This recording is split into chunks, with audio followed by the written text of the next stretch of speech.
Well, hello. I'm Matt. Welcome to the good life. I do a little radio show from my backyard in the hills of Encino. I'm a lucky guy. In fact, I'd say luckier than most. I have lots of friends that I like to call stars. Hey, in fact, there's one now. You probably know Ryan Stiles, Drew Carey show. Whose line is it anyway? Black Hawk Down? I wasn't in Black Hawk Down, Matt. That wasn't me, okay? What are you doing here? The gate was actually open. I thought I'd take a little jacuzzi-roo. I got company coming over, okay? People that matter, okay? Get up, go. Bubbles feel so good, Look, Ryan. Matt, you know what? You gotta stop doing this, okay? I can't be coming home with the wife and kids and you're in my tub, okay? Just get out. I'm not wearing nothing.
Doohickey, you know, the doohickey that rolls. Hi, this is Meatloaf. Okay, kids, you know what time it is? You know what time it is? It's Outlaw Radio time! The most imitated radio station in the nation. I'm through with...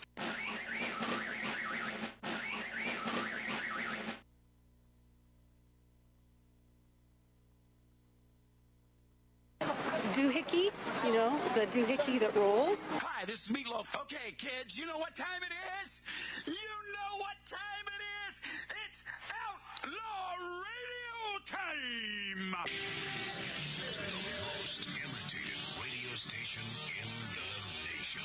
I'm through with standing in line for some fun to begin, but I found a good thing leaving me with a grin. It's time for Outlaw Radio to begin.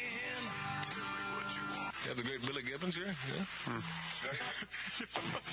He's very cool. Yes, he just passed out. Oh, yeah. Hey, that didn't sound too bad. Huh? To lighten him up, loud. Oh, man. We're here with Matt. Oh, yeah. At the lighten up. Oh, little Outlaw Radio. We're here with Matt. Yeah. And he's not fat. We got all these guys and girls in the house. Let me tell you, that's where it's at. And that's, ladies and gentlemen, Matt Allen. Pass me a gallon.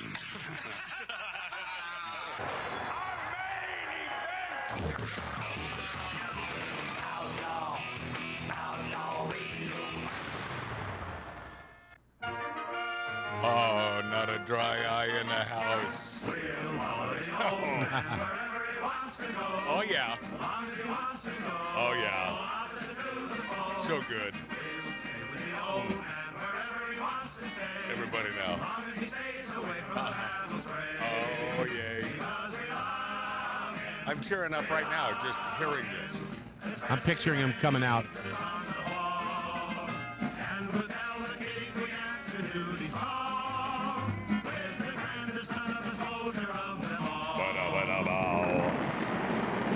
So good, man. So good. White Christmas, that stands the test of time with the two chicks who are the love interests who are, well, frankly, ugly as a mud fence. I mean, these two, who the old Durbingle and the gay guy, Danny Kaye, are vying for their love, and they are not hotties. I mean, one can dance like a son bitch, and then there's Clooney's aunt, and she's not the dancer, but the other one, the little thin one, who you could pick up with one finger. Yeah. She is so thin, But that, you got to watch. I mean, if you love America, if you love America at all, you got to watch White Christmas at least once a year. And around this time of year is the time to do it. That was before Kwanzaa, right? That was just before Kwanzaa, about 2 seconds before Kwanzaa. And I was about to watch White Christmas last night when I saw that After Hours was being streamed. Oh, I love After Hours. And so I haven't watched that in a few years, and I had to do it. And that movie holds up. You gotta watch. Yeah, I got your email and I wasn't sure, so I went up and looked it up, and it was late. I just got home from the casino and I ended up watching it. Yeah, Wait, you did watch it? I did watch it. Then why aren't you talking about it? I'm starting to talk about it right now. I mean, it is pure brilliance. Did you notice? It's excellent. Did you notice how everything came together in that film at the end? Yeah. When he gets dropped out of the van and goes to work. I mean, it's insane. I mean, Cheech and Chong is in the damn thing. What's her name from SCTV, who is funny as hell when he just Terry Garr? Yeah, no, Terry. Catherine O'Hara? Terry Garr is in there, but O'Hara. Catherine O'Hara from SCTV when he's simply trying to make a phone call, and for no reason, she's just a miserable bitch and laughing about it. And then leads the crew, trying to track him down in the neighborhood. Oh yeah, and mostly gay guys in a Mr. Softy truck. Catherine O'Hara from Beetlejuice, correct? Oh yeah, she's the great. She's awesome, is the greatest. Yeah. If you've never seen After Hours, it's a it is. Scorsese classic. And then I end up watching 2 Scorseses in a row. King of Comedy was also streaming. Oh, wow. So I thought, well, this will put me to sleep. It didn't. I stayed up during the entire thing. It was perfection. And second only to the Nutty Professor, I mean, this is Jerry Lewis at his best. Because I don't think he was acting. I think he was simply being himself. Beth and Tony, and what's up, wasa? Thank you for the Newski's bacon, the slab o' ham. That slab of ham I had today with eggs, and it was the greatest slab o' ham I have ever tasted in my life. That Newski's had I'm gonna like to try that. Oh, yeah. I did. I'd like to and did today. Yeah, I'm just gonna have to dig into that stuff. Yeah. Who's it for? What? Is it for us or you? I guess that was for me because I ate it.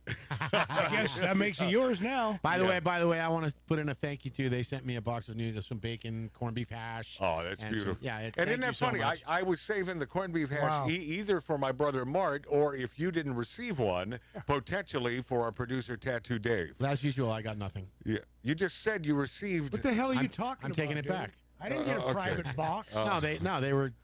They're so gracious. I just can't thank you enough. Beth and Tony, this is their book, the Little Helper, and they had one simple request when they sent this to Magic Matt's Outlaw Radio on YouTube, on Rumble, and the finest radio stations throughout the country, was that we all sign it, and now we have the entire cast of Outlaw Radio here today.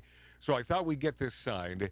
And then I send it back because they paid for postage, and it's been sitting there for, 2 months? Oh, wow. Yeah, because I am highly irresponsible when it comes to things like this. But we're going to get this thing signed today and sent back to Beth and Tony in What's Up, I'd give it to Dave to send it. Beth and Tony, from now on, if you want something done, send it to me. I will make sure it's done and send it back to you. Yeah. So watch. And I will disperse the goodies as well. Watch. No, that ain't gonna happen. No. I like that. And hey, by the way, Cinnabon cheesecake, $5. $5 at TGI Fridays. Just use the code Magic Matt's Outlaw Radio, and you get your Cinnabon cheesecake for $5 at TGI Fridays. If you don't use the code word, they'll give it to you for $3. So, but support a beautiful cause here in Magic Matt's Outlaw Radio, and we're going to get to all of the hoopla. It is a drunken fest. It is a booze-filled Christmas show here on Magic Matt's Outlaw Radio, and I don't want to waste a second to get to this. You're going to love this little ditty that was sent me by our producer, Tattoo Dave. You know, he sent me the thing, but yet he doesn't know what button it's on that little machine. Sounded like a cat to me. Yeah, it did. It's the cat song. This whole light. Did you bring in all your Christmas cards too that have been sent to you? No, they're still unopened. Stacks of them. Well, you should bring those in and read them on the air. I don't know. Is that good content? Beth and Tony, Rick Dees, Yeah. Uncle Dave. You have a lot of them. Hold on. The not the Night Chicago Guy, not the Paper Lace Group, but the other one. I was with Rick on Thursday. Bo Derek Diddley. and the Donaldsons and the Haywoods. I also get a card from. Those are my celebrity cards. And what did Rick? Was it nice to see you? It was great. He had his pappy with him. He gave me a half a shot. I just Half a shot. It sounds like something else. I got the pappy, the bourbon. It's the greatest bourbon. You know, I grow the wheat. Or is it the corn on my plantation in Kentucky? Yeah, whatever that is. But isn't it great? Whatever that is, it's great. I told him about the first call to Ryan's show. Oh! You told him we played that? Yeah. Did he laugh? He was dying. Yeah. He says, "Have Matt send that to me. I don't have it." Oh, he doesn't? Okay, No. let's find that. I've got the number here. Before we get to this song, I want to play you. This we debuted this last week. This is Ryan Seacrest when he took over for Rick Dees in the morning here in Los Angeles. The greatest top 40 morning entertainer on the planet. And I want you to know, you should know me well enough to know if you check out this show on a weekly basis that I'm not kissing his ass. I say that because he truly is the greatest top 40 morning radio show, replaced by perhaps the worst top 40 morning radio show, Ryan Seacrest. And this was Ryan Seacrest's debut day, and this is the phone call that he received. Janice? Hi. Janice Seacrest on KISS and JC Chazé. How are you? This morning show f***ing sucks. Uh-oh. Whoop. See? Wow. Now, see, here's where we're going to have a problem. Because I need to get a delay on this That's program. right. Yeah, It sounds like Ellen K's gargling a little something there. Now, here's the deal. Here's the dealio. Here's the deal. See, we need a delay. No, you have a delay. See, a delay is built in, and you're not supposed to take live phone calls. Especially if you're Ryan Seasucks, and at any moment something like this could happen. And thanks to our buddy, no names by the way, Pete in Oregon, he's the one doing the girl's voice there, and he said the F word 5 times there? It's 4 or 5. Yeah, nicely done. He's a good man, and that's the way we celebrate Christmas here at Magic Matt's Outlaw Radio. Yay. By throwing Ryan Seacrest under the bus. All right, this is an homage to the great season, and I won't even say I hope you enjoy it. You will enjoy. Hit it.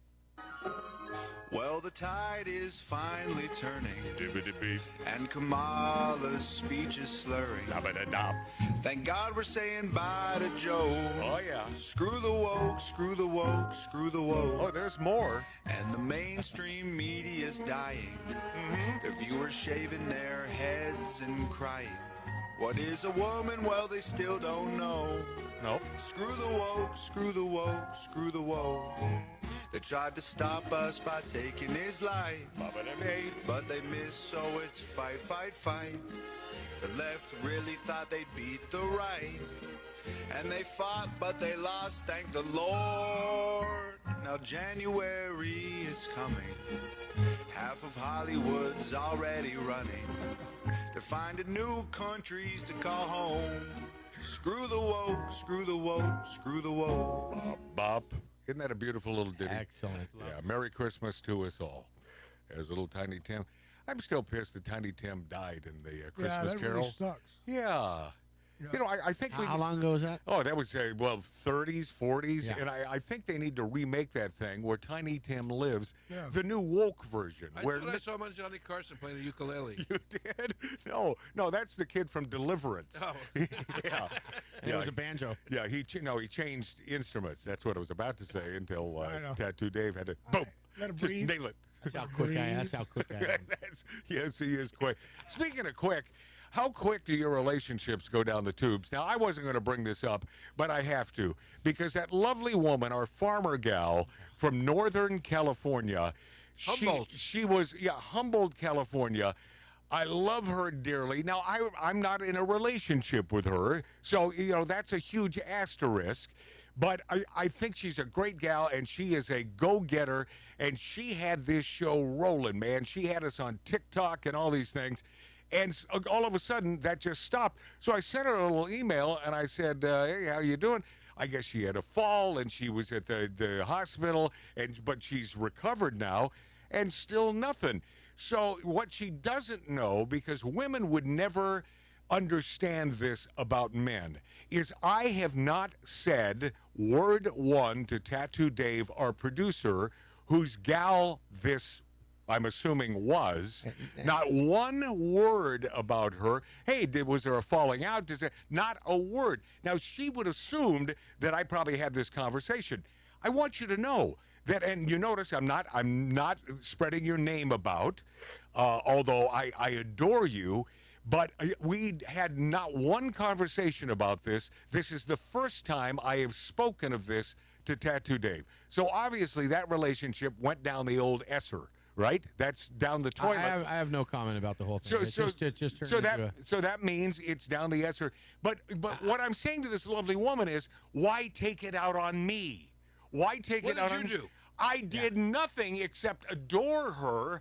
Guilty by association. Yeah, and that ain't right. And that ain't right, because she was doing good things for the show, and as she put it, she said, I love this show. She didn't say I love Dave. No. She said, I love this show, and I'm doing this for the show. So all of a sudden, just because Dave and you had a falling out doesn't mean that you can't continue on this beautiful quest to put Magic Matt's Outlaw Radio on the top of the heap, as Frank Sinatra might say. So I am inquiring minds. I guess I don't have to inquire. I know it went down the Esser, but it doesn't mean that you and I can't be friendly and that we can't continue in our quest to make Magic Matt's Outlaw Radio the best it could ever be. And that's how we left it as well. Like, that we were going to remain friends. And she doesn't respond to me either. So I don't, I hope she's okay. I don't know what happened. She took the fall. She was really effed up. She really hurt herself. She is a good broad, man. She's a good person. I don't know. Hard-working broad. And she, the fact that she took the time to put us up there on TikTok and all these, and we're going to start broadcasting the show on TikTok. I don't know how that's going to go over. I mean, we'll probably be banned after the first show. But, these little snippets that she worked into the TikTok, it really helped the subscriber base. Do you think she jumped off a step stool because he broke up with her? No, I doubt that breaking up with her. There was no breaking up. We were not in a relationship, so there was no breaking up or not breaking up. Okay, well, like I tried to tell you. Obviously, it didn't end well because she is. I don't know what happened. She is persona non grata here when it comes to me, and I did nothing. Except I love this gal. So there, that's it. That's all I will say about it. Probably. I will try to stop right there. Being that it is the season, and it is holly jolly Christmas, and it is the season for giving, that would have been a perfect spot for 70. 70, Dave. 70. Third on your page. 70. Well, this is it. We'll have to cancel Christmas. But you see, Santa did not have to cancel Christmas because Rudolph came to his rescue. Yep. And that damn light on the end of his nose, it through the foggiest, the smudgiest friggin', and it got them to their destination. All right, douse the light, Rudolph. I want to be a dentist. Yeah, we know that. We know that Rankin Bass way too well. Way too well. We watch it every damn, and now you can watch it any time at your fingertips. It was no so daughter of mine's gonna date a red-nosed reindeer. Yeah, which and obviously that's a story about racism. I mean, that's what that show is about. It's about race, and it was good, and it was and it taught me. Well, I wasn't racist before that, but I was only 5 years old. Is 5 too young to be a racist? No. Ralph says no. No, of course not. It's like being gay or a lesbian. You're born with it. No. And it's being independent. Yeah, I'm independent. Yeah, so there are probably a handful of you who know what we're talking about, and you should be chuckling to yourself because I love those claymation Rankin Bass shows, man. One thing about Bumbles bounce. I know it all, man. It's really sick. Oh yeah, it is. Yeah. And the first, I do recall the first time I saw it when he, fell out the damn thing, and I thought he was dead. The cliff, yeah. And that was his punchline. Bumbles bounce. Yeah, Bumbles bounce. Yeah, the snow monster came back. Best Christmas presents. I was thinking about this the other day at a tender young age. I'm going to start with Tattoo Dave.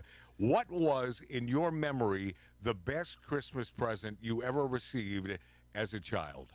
A Mickey Mouse watch. Oh, is that right? How old were you? I don't know, 11. See, 28 would have been the punchline right there. I would have said it. I should have set myself up for it. 28. Don't you think? Come on. Work with me, kids. I'm looking at you here on YouTube and on Rumble. So a Mickey Mouse, and it was coveted, and you were so happy. Did you cry? I probably teared up. I love that. My brother Mart, famous best Christmas present as a child. Marty, I was 25. No. Anyway, I was 10 years old. You have to give it. You have to state the gift first, and then is say that how it worked? Yeah, I was 32 at the time. Yeah. No, I was 10 years old, and my mom and dad got me my drum set, my first real drum set. Ludwig, Zildjian cymbals, top of the line. Yeah. That's when I got into drugs. Well, drugs and rock and roll. That's a hell of a Christmas present. It was a Ralph good one. O'Nierna? I remember it fell off the back of a truck. Of course, you being from the Bronx and your dad being a part of the Made Men. Yeah, I get it. It was a Schwinn 10-speed. Oh, yeah? It's a nice one. Yeah. With a lot of scuff marks. Yeah. And you're thinking your dad probably didn't pay for that. No. Okay. Mark C.G. Boyer, you know what we were coming to you. Yes. How? First of all, turn his mic up just a little bit. How? Because he talks like this. I talk like that. He talks just like this. Mark C.G. Boyer. First of all, how old were you? 74. Oh yeah. Yeah, if anyone could screw up. Just a little bit. Oh yeah, it's Just Mark. cringy. Okay. Cringy. So I got a 5-inch black and white television. I was 8. No kidding. Yeah. Rabbit ears, of course. Yes. Even the real portable. Even the real gift from Mark is anticlimactic. I mean, it's just it's okay. I'm surprised he didn't start with. By the way, I'm Jewish, and it was a Hanukkah present. Yeah. Well, that's right. It's not Christmas, so yeah, it was a Hanukkah present. You got right? 15,000 presents. We only had one television in the house. Oh, so you had the second one. Yes. Did they ever steal it from you and use it? No, that's sweet. See, that's sweet. Billy Dilly, our Marine. He's off camera over there to the right of me, to the left of you watching the show. Billy Dilly, what did you get as a, and don't say a big whipping, because we know you got a lot of those from... Get on the mic. It was a 9-inch Bowie knife. Yeah, that sort of was applied to my ass on occasion, because Daddy was a little mean. After I got out of the hospital. Yeah, I used to play with that and cut up dogs. Billy Dilly, our Marine, what was it? What was it as a tender? 20-gauge shotgun at Close. 14. 14 years old. Boy. There you go. This explains a lot. And I took it to school. Yeah, and you took it to school. Boy, Yeah, we that's... were allowed back then. There you have it. And I guess you're wondering what I received. Well, it was two things that stand out in my mind. It was... the Rock'em Sock'em robots. Oh, I love that. I loved those. And it was either I received those or my brother Mart. I don't recall. I don't recall. They broke in about a month. But I do recall them being really, really cool. And my most coveted gift as a kid was, and it stood about, for those of you watching us on YouTube and on Rumble, it stood from the bar. So that would be about, I guess, 18 inches high. And it lit up. And it moved. It was the robot from Lost in Space. And that, boy, waking up the next morning and witnessing that thing under the Christmas tree, because that Santa, he comes overnight, as he should, and then he will leave the gift. And I wish I still had that damn thing in the box unopened. You can buy them. $120,000. Nah, you can buy it for a couple $100. Like all my investments, man. I just, once again, I did the wrong thing. But Mom, Dad, thank you for that. Yeah. That was a beautiful gift that I remember like it was yesterday. We saw a real one. And it wasn't yesterday. I was 28 at the time. We'll be this after back on Magic Matt's Outlaw Radio. The legend of the Phoenix all ends with beginnings. What keeps the planet spinning?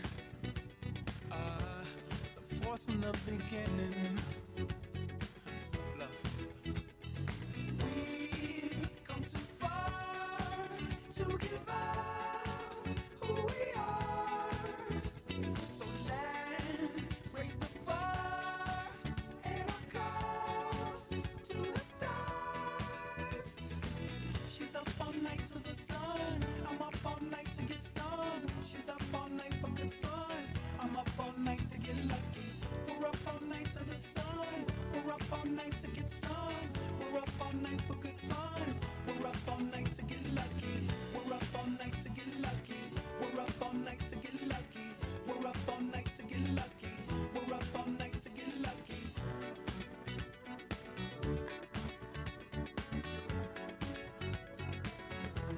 The present has no ribbon.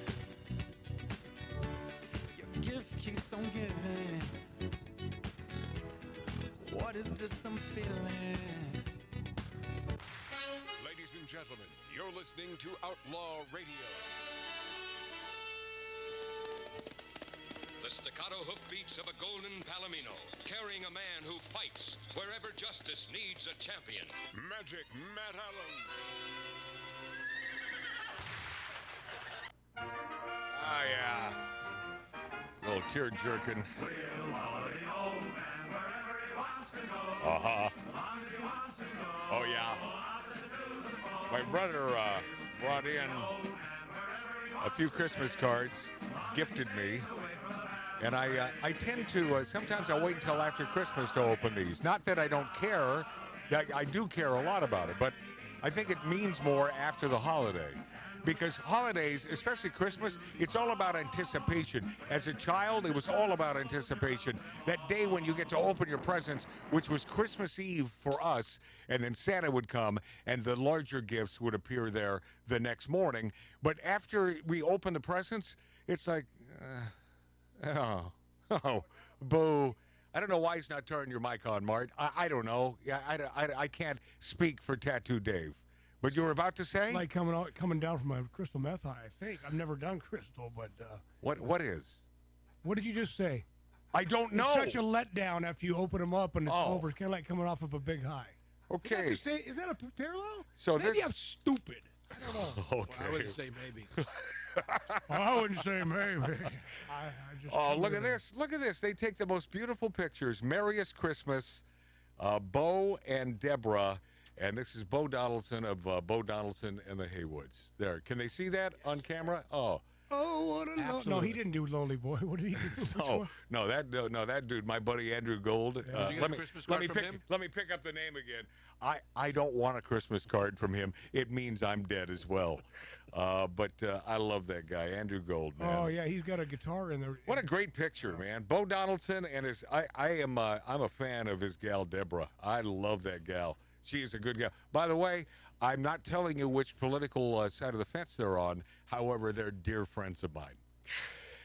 Let's see. Billy, look at this. Well, there's a Green Bay, Wisconsin. So this can only come from the aforementioned at the top of the show, Beth.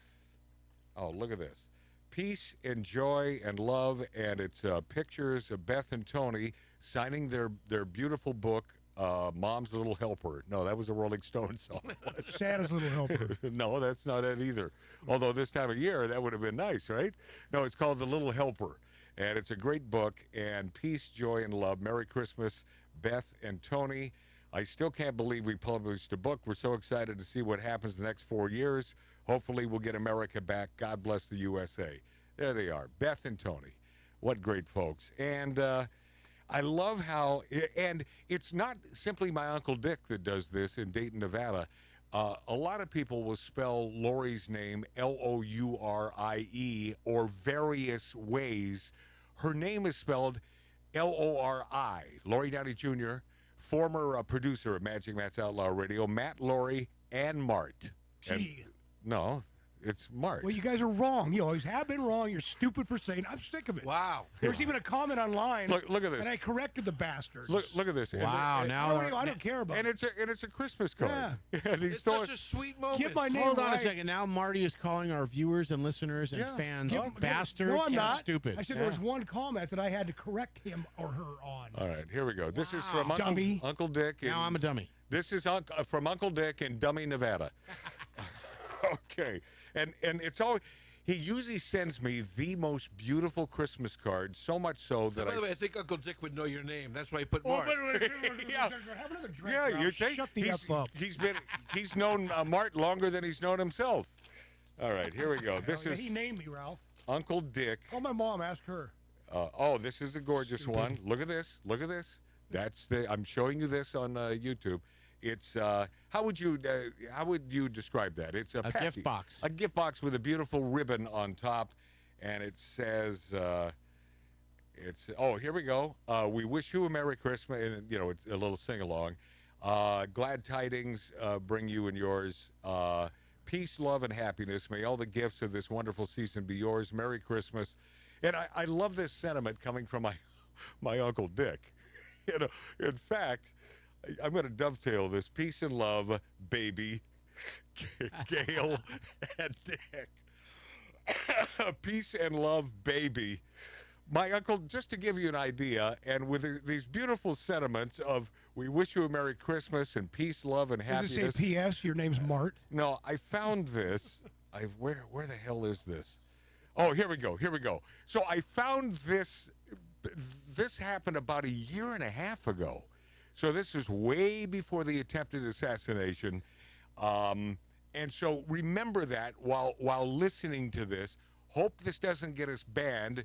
This is not us saying this. Obviously, we are big fans of the Orange Man good.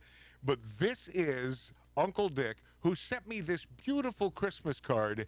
And this is a little conversation with Uncle Dick Nelson from Dayton, Nevada, from 1.5 years ago. Here we go. According to your spousal, according to your spousal equivalent, Gail, everyone that lives in Gardnerville, Nevada, is a Trumpite. The most oh my God. The most conservative portion of northern Nevada is Gardnerville. Is that right? They're all Trumpies over there. Good. God bless them. Yeah, crazy. God bless them. Well, and God bless you. They ought to be shot, but whatever. Why, Uncle? Why? Why should they be shot? Why? That's 1.5 years before the assassination. I mean, that is, and obviously he does. I'm thinking he doesn't mean it, but continue. They should be shot because Trump is a miserable son of a bitch. Why is he a miserable son of a bitch? Okay, Mark, don't. You're stretching it out. You will get no answers here. He's. Yeah, I know, and you get no answers from me either. All right. Shoot the devil in his face. That's what I'm saying. Shoot the devil. Pause. Is Uncle Dick a soothsayer? I don't know. What in the hell? Either that or he would. Well, I mean, no. He's a soothsayer. Yeah. You see this coming down the pike? He's going to be pissed at you and the Secret Service shows up at his house tomorrow. I was going to say, Ralph. Yeah. Well, I didn't give his last name, but, Yes, you did. But he's everybody's Uncle Dick. You cruise in northern Nevada and say, you're an Uncle Dick around here? All right, there's a little more of this conversation, I believe. A lot more. Get out should have been not the him. Yeah. All right. At least he's awake. Now, here's the thing. Anybody understand what I'm saying there? Yeah, Joe Biden. Yeah, at least he was awake as president. All right, ladies and gentlemen, this is everyone's Uncle Dick. This is my beloved uncle in northern Nevada, a man that I love dearly. He hates Trump. Okay. Who should be shot in his miserable face. Wow. I know Biden's not even writing anymore. Okay. I just put bleep the whole interview. No, I know. I got a lot of work to do. Everyone's Uncle Dick. I love you. Merry Christmas to you. Happy New Year. Happy New Year, Dick. And I look forward to seeing you so very soon. Love you, man. That is my Uncle Dick. Aloha. All right. Later. What is the hatred? Did you ever figure it out? A year ago. So this was a year ago. I didn't listen to the whole thing. A year ago, Christmas time. Today. Wow. Uncle Dick. And P.S. Since President Trump was elected, Dick and I have not discussed this. Oh, I ain't bringing it up. And, maybe when he gets real drunk, he'll bring it up. But that's anytime he talks to him. That would be pretty much. But he hasn't brought this up. So I think we're in good stead right now. Did you go out there? Oh, no, it was before, right? Yeah. In fact, it was 2 days. I came back 3 days before the election. That's right. Yeah.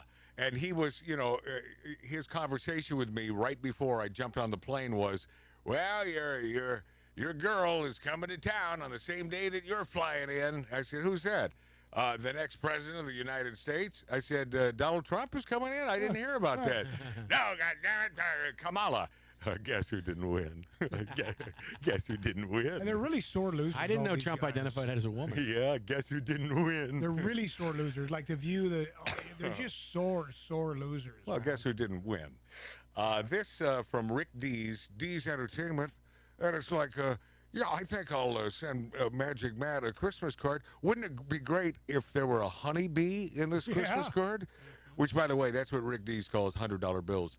That would just be great. Good luck. Yeah. He did that once. He did? Well. Yeah, and I forgot why. There was some reason, and I wish I would give him a reason like every week to send me a little honeybee.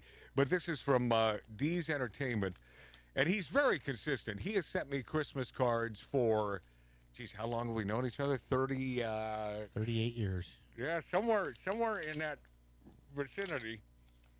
So this is from the legendary radio icon, Rick Dees. First of all, Matt, may the joy of the season lift your spirits throughout the year, Rigdon Dees. And on the card, it says he started taking ho-ho-ho Zempic raw 2 months ago, and now there's no way Matt Allen will recognize him. There it is. Always personalized and printed with my name. I'm telling you, Rick's a class act, man. He knows. How do you think he got that damn TV show on, what was it, ABC? On ABC. Do you know that he's smart enough to he sent all of the execs, the big wigs, and this was in 1989, 88-ish. He sent all the executives of the television station along with some demo for his late night Rick Dees Into the Night TV show, sent along a VCR so they could watch it. Yeah, and that's when VCRs were relevant. Yeah. And he gifted all of them a VCR, and that is Rigdon Dees. I love you, man. Yeah, I should have learned something from Dees. Yeah, there's a couple. All you got to do is just fast forward to that. This is Rick Dees, and of course I knew it wouldn't. Well, I was looking for other ones. Yeah, all you got to do is just go bum, bum, bum, bum, bum, bum, bum. That's what I'm doing. And then Jaws will come up. Bum, bum, bum, bum, bum, bum. All right, here we go. It's Rick Dees. This is important. I have to share this with you. So important. Listen to me. It is a little-known historical fact. That is my favorite. That the ancient pharaohs were buried with their arms crossed because they believed there would be countless water slides in the afterlife. That is funny. It is one of my favorites. That is funny. And I remember standing on his back porch. And just in case you don't know, it's funny that he throws in the laugh track there. Yeah. It was one Halloween. He invited us in when the place in Toluca Lake. He still got that place? Oh, yeah. Oh, anyway. He's got that. He's got the plantation in Kentucky where he grows all of the corn for Pappy Van Winkle, the most expensive bourbon on the planet. Yeah, so he's standing on the back deck, and he's talking about, his gig, his new. I don't know where he's working at radio at the time, but he said, Gazpacho, my soup I think is I was cold. trying to tell a story, asshole. Wow. Oh, that's a bleep.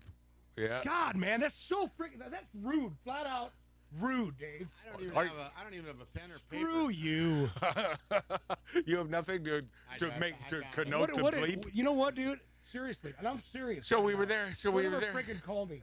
Oh, gee. Oh, God, it doesn't. Screw you. Doesn't take much. Doesn't take much. How rude is that? If he would have done that to you or Ralph or anybody stopped on your story, It was an accident, Marty. I was just. Oh, now it's an accident. Yeah. Okay. Just because of that, I bet Alexa can fill us in on the life and times of my brother.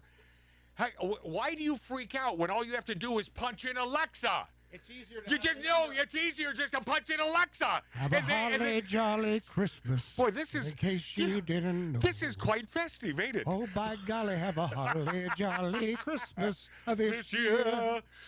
Okay, Alexa, tell us a little something about my brother Mart. Got it. Ordering a new brain for Brother Mart. Some of the things that come out of his pie hole are dumber than crotchless diapers. Woo! Now, what he's trying to do is awesome. He's trying to do that fake laugh so you don't hear what you're saying. I'm not trying. It is a fake laugh.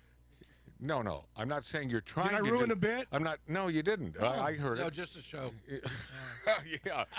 Oh, just a show. I lay back and say stupid crap. There are rumors out there about Frankie Valli's death, but not only that, Steve Harvey's death. And it turns out, was it a hoax sparked by bogus AI story? We will discover the truth when we return next on Magic Matt's Outlaw Radio. I don't even wait for the music anymore. Hello out there. No!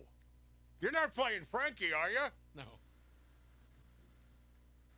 The numbers have changed. Well, we had no outro.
brother with bad breath who's funny sometimes and other times you have no idea what he's talking about.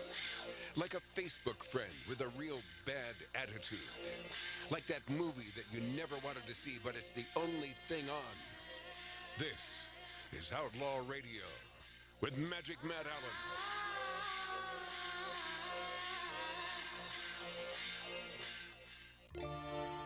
I don't know what Pete's talking about in Oregon. He sent me an email. He said he sent me a screenshot, and the info on the YouTube page has the same intro from last week about Ryan Seacrest. I pulled it up, and it didn't show me that. So I don't know what the hell's going on, man. I know YouTube hates us. I know that part. Viral Steve Harvey death, and supposedly it's a hoax sparked by a bogus AI story. He's still hosting Family Feud? That damn show is still on the air? Yes, sir. You know, ever since Richard Dawson left, I no interest. It's like Johnny Carson leaving the Tonight Show.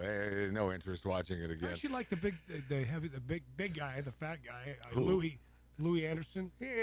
For a while. Yeah, but anyone outside of Richard Dawson, Yeah. I just think they paled in comparison. But it's tough to do the show hosted by a dead man. Steve Harvey was the victim of a bogus death pronouncement, which was automatically generated by AI and spread virally to a waking world. The story claiming the comedy veteran had died late on Tuesday led to many social media posters mourning this guy's 67, huh? Wow. Mourning his passing and offering condolences to his family. Thankfully, nothing of the sort had happened to the man who also fronts the ABC daytime courtroom series, Judge Steve Harvey. Can you make any more money there, Steve? Oh, God. Yeah, spread it around. You know, I'm kidding. He's the Black Ryan Seacrest. Yeah, as a matter of fact, he is. Except he's sort of funny on occasion, right? The Wrap reports an article titled "Steve Harvey Passed Away Today, Remembering the Legacy of a Comedy Legend," and posted to Trendcast News, picked up by Newsbreak, popular media roundup site. The fake news, which included a future publishing date of December 19th, was still live on Newsbreak's site on Wednesday morning. The news of Harvey's death led to Harvey being the second most popular Google search and drove reactions from many on social media. Harvey has not publicly commented on the death hoax. He's been regularly posting on social media the past 2 days. So it would have... But if he hasn't commented... Yeah, I know. If nothing else, that proves reports of his death are greatly exaggerated, if not entirely and demonstrably false. So I'm hoping he's still alive. I got nothing against old Steve Harvey. I think he's a good Republican, if you really want to know. If you really want to, unpack that suitcase. I think Steve Harvey's a good man. And speaking of the Steve Harvey death, there's a rumor out there about Frankie Valli being dead, limp syncing. Now, those two things could be they could both be the same sort of thing, because is he lip syncing? It looks like it on a lot of the stage performances. He's got to be 80. 90. No, he's 90 and he's a newlywed. And is he lip syncing? So Frankie Valli, even though this sounds like Frankie, I swear to you, but it's so perfect. It's like someone who has AI down to a science, because some of the things coming out of his mouth I find really odd. This is Frankie Valli on social media. Hello out there. Frankie here. My last name means a low area of land between hills or mountains, typically with a river or stream flowing through it. I say that to prove that, yes, I am a coherent and fully functional human being. Apparently, there have been a lot, sweet Jesus, a lot of videos of me circulating around the world web of me performing in concert. Let's roll the tape. And it shows a little video of him, and it does look like he's lip syncing here, with his Four Seasons in the background.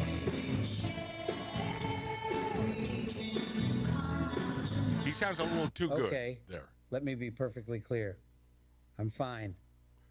I'm not wearing adult diapers. I'm not Weekend for Bernie.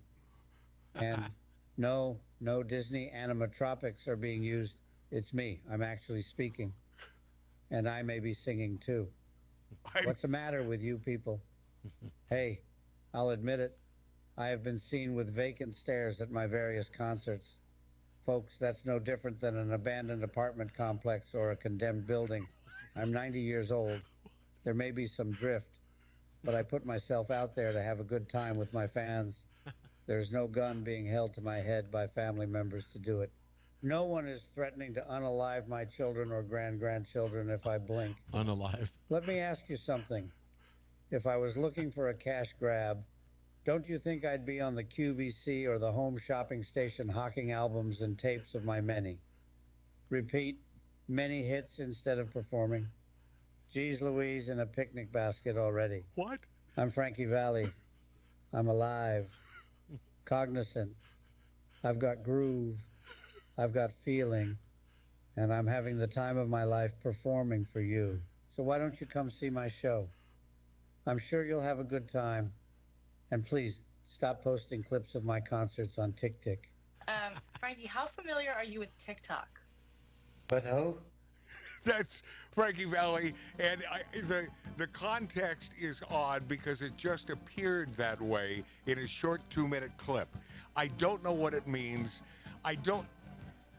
I have my doubts whether that's Frankie, although it sounds exactly like him. He sang with Dan a long time Yeah, ago. but does that sound like... I was there No, at Mastro's in Beverly Hills. yes, he but did. does that sound like Frankie at 90? Now, See, a lot of people use pre-recorded. Even like Motley Crue, like younger bands, they will use pre-record behind them. They will lip sync their own Yeah, stuff. well, yeah. But that's not the point. The point is, was that Frankie? I think that the Something's up here. Yeah, I think it wasn't. All right, we'll be this after back on Matt J. Matt's Outlaw Radio on YouTube, on Rumble, and the finest radio stations in America. Thank you for spending time with us. Out on the street, I was talking to a man. He said there's so much, but there's nothing, man, that I don't understand. You shouldn't worry, I said that ain't no crime. 'Cause if you get it wrong, you'll get it right next time, next time.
doohickey that rolls? Hi, this is Meatloaf. Okay, kids, you know what time it is? You know what time it is? It's Outlaw Radio time!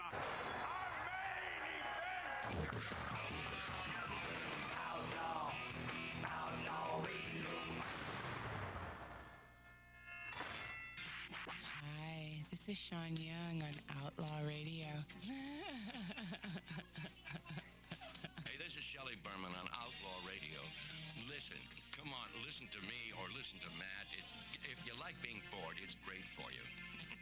It's Robert Hayes. I'm here on Outlaw Radio with Magic Matt, a.k.a. The Weasel. We are here to drink. We're here to smoke. We're here to interrupt. You may drink. You may smoke. You may interrupt, but I'm here to... Live from the Lighten Up Lounge, this is Tom DeLuise saying, this is Outlaw Radio.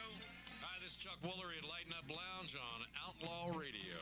Lots of fun, guys. Be back 2 and 2.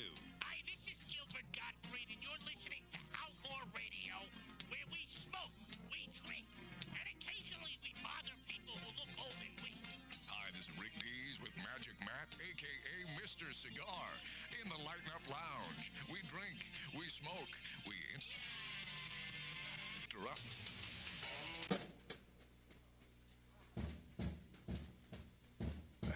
Hey, welcome back, my friends. Welcome back, my friendlies. Magic Matt's Outlaw Radio. Let me turn my headphones on.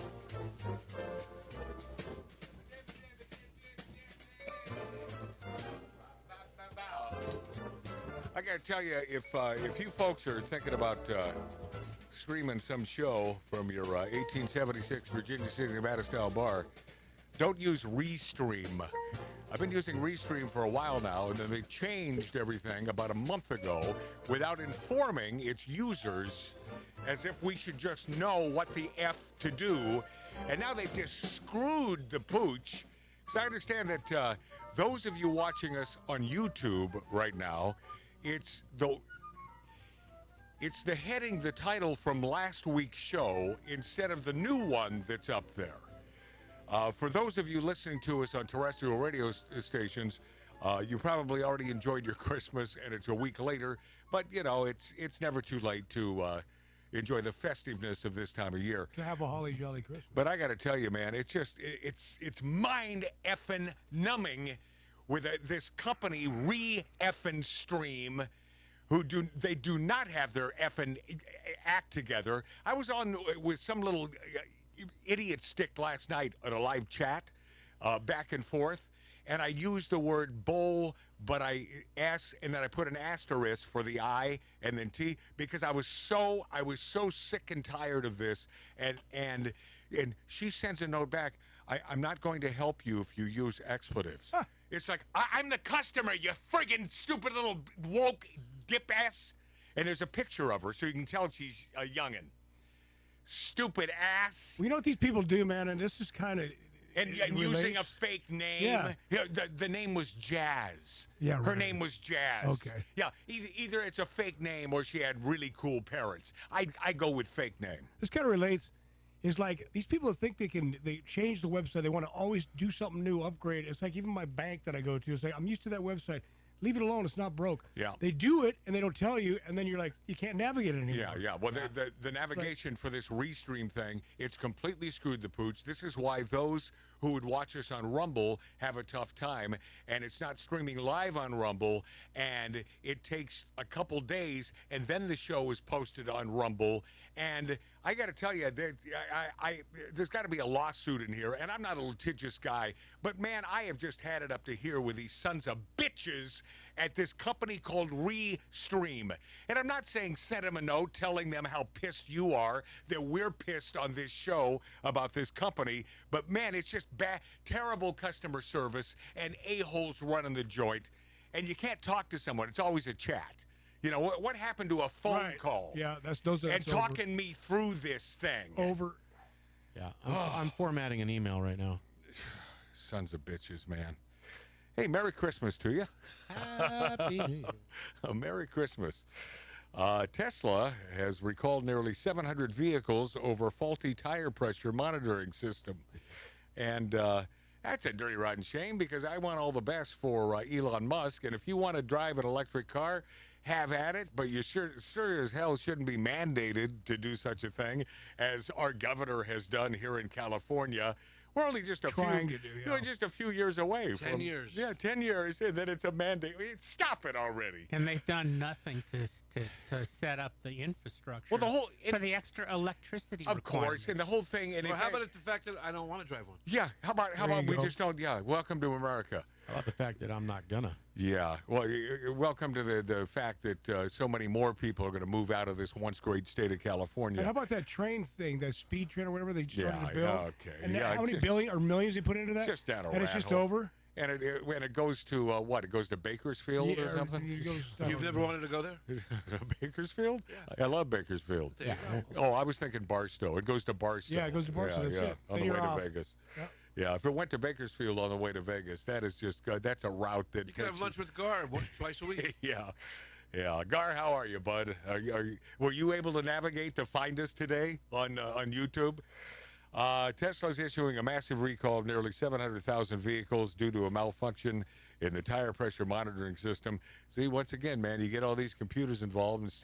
Instead of just simply having a nice car from, say, the 60s or 70s with no computer gizmos to go bad, and, someone who could just read a manual could figure out how to fix this crap.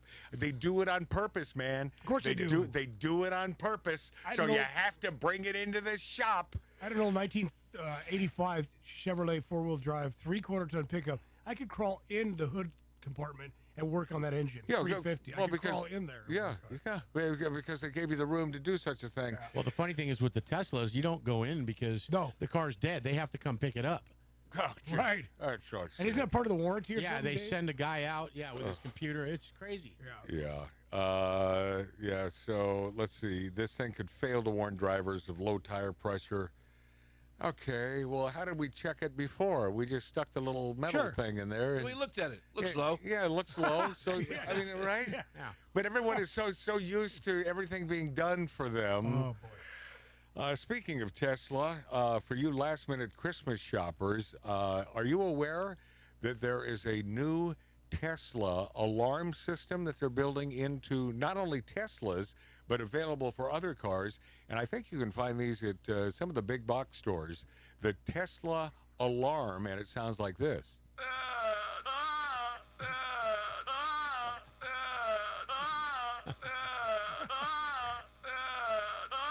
That chased me away. While I was listening to this, I was thinking, how long are we going to let this play? Yeah. No, I was. I don't know. I think it just gets funnier every second. Yeah. I wasn't going to play the whole thing, but what the hell? The scary part is Elon's probably listening right now. Yeah. Somebody shut that alarm off. Oh, yeah. Oh, God. And it sounds like the AI voice of Elon in that. Well, yeah, that's the... Right? Sounded like Frankie Valli to me. Okay, I got to tell you, is our producer a dumb blonde? I mean, did he really say that? Yes, he did. He really did say that? Wow. So it sounds like an AI version of No, that voice Elon? and the other Elon things that we played. Uh-huh. What? I didn't know. Whatever. Yeah.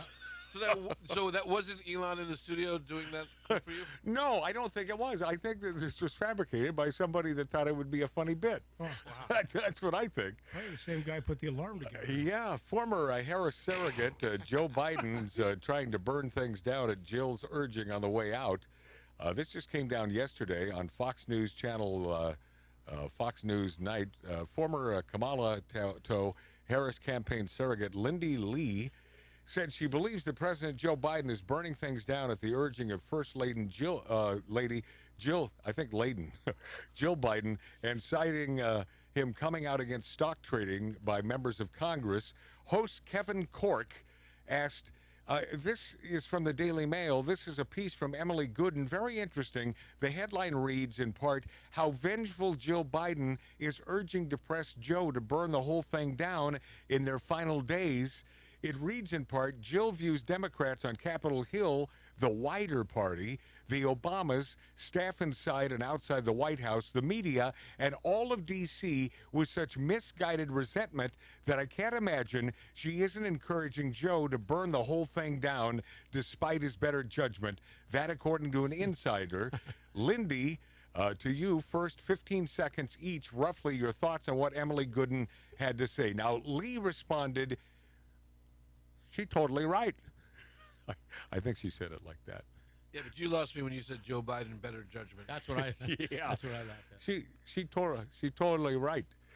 And we can see that happen when Joe forcibly came out and cited insider trading. Took him 50 years to get to that point. But you know why he did that? Because he still has a bone to pick with Representative Nancy Pelosi. He's still very angry that he got summarily pushed aside. And he's finally saying that no one in Congress should be able to trade on the inside information. And you know who's notorious for that? Of course, it's Nancy Pelosi. FNC's program. Yeah, I got a question for you. This Speaker Johnson, is he for us or against us? What is going down here, Ralph Odierna? He only has a 3-seat majority, Matt. There's nothing he can really do. Everybody forgets they talk about Newt Gingrich and all the great things he did. He had a 65-seat majority. Mike Johnson's got a 3-seat majority. There's a lot of Republicans in the House that are rhinos or whatever you want to call them. Yeah. He loses 3 votes, he's done. Yeah. There's not a lot Mike Johnson can do with a 3-seat majority. By the way, Newt has come out for Mike Johnson. He understands it. He does. So he's a proponent of Mike Johnson. Right. There's only so much you can do, I guess. After the House of Representatives passed a short-term spending bill to fund the government until March by a margin of 366 to 34, Fox News congressional correspondent explained why the vote could be a sign of trouble for House Speaker Mike Johnson. And this headline, Christmas comes early for Democrats. House passes spending bill with 0 Democrat nay votes. And speaking of rhinos, have you seen Mitt Romney lately? I just saw him the other day. At 78 years old, this man looks so friggin' good. It is beyond belief. And he said something that shocked me. Yeah. Because he was on, I forget, Jake Tapper or one of those shows, and they said, are you going to vote against Trump's cabinet picks? He goes, Trump won the election. He's entitled to whoever he wants. Right. He goes, I'm there to support the president. I just think that Mitt Romney has made a deal with the devil because this guy looks like he looked. His son looks good, too. When he ran for president. Yeah. So you're saying it's the genes? I think so. His son looks good, and his niece, I think she is Rebecca. Isn't that Mormon life? Isn't that drinking goat blood or something? I'm not sure. You know Rebecca from Pawn Stars? Is that what the Mormons do? Do they drink goat blood? I think so. They do. You know, I lived in Provo, Utah for 3.5 months. Now, I did not witness any goat blood drinking. And I also didn't witness any Coca-Cola drinking. No, they're not allowed to. But I will tell you this. I don't know if I've ever mentioned this. And this just came to mind. The radio station I was working for in Provo, Utah, KEYY, I love the program director to death, a Mormon, as 99.9% of all the people in Utah who have lived there for many, many years, vastly Mormon. And this guy, though, he used all the nasty language. He didn't come off as a highly religious person. And I caught him coming out at the radio station, kind of walking out of the girls' bathroom one day. And I said, what were you doing? This was the quote. Sniffing the toilet seats. Whoa. Yeah. But think about Mitt Romney. He's thinking, they crucified me for putting a dog cage on the roof of my car and having a binder full of women's resumes, and Trump's banging people and eating dogs and cats. I know. Yeah. But I don't know. Don't you think? Between him, he was running against Obama for the second term, and no, the first term wasn't it? No, I think it was second. Oh, McCain was the first. No, McCain was second term. McCain was no. Oh, you're right. So was it Romney? The first term, and then McCain. No, it was reversed. It was McCain and then Romney. Yeah, it gets so confusing because they keep losing. Well, because they were both big losers. Right. Both bad picks. Although I always thought Romney looked presidential. I also think he would have been a great president. Do you? I do, because he was typical Reagan. He was kind of socially moderate, but very fiscally conservative, and that was Reagan. However, Mitt Romney is more the swamp creature, man. He is. I mean, he's proven himself. He's proven himself to be a swampster. So I don't know. I mean, maybe we needed what we got in order to get here today. 100%. You know, Romney, he came over to a place called San Bernardino in Southern California over here, and I had a job, and his son, well, it was his property. He bought a bunch of, San Bernardino went to crap, right? Mitt said, I'm going to buy all this land and put a bunch of tilt-up buildings. So his son I met on the job. What a hell of a nice guy. That was Mitt Romney who did that? Mitt Romney's son. Oh. No. He did. Mitt did it, but I never saw Mitt, but I met his son. And also, I think their niece or his niece is Rebecca, the book expert from Pawn Stars. She's a Romney. Oh, really? She's part of that family. No, I looked it up. She's not a Romney. Well, Rick talks about it to her. She's not a Romney. I looked it up. Okay. I mean, unless she's married into the family. Maybe because I don't think she's married though. Because Rick said, "Yeah, your so and so is." By the way, Romney. she's the cutest.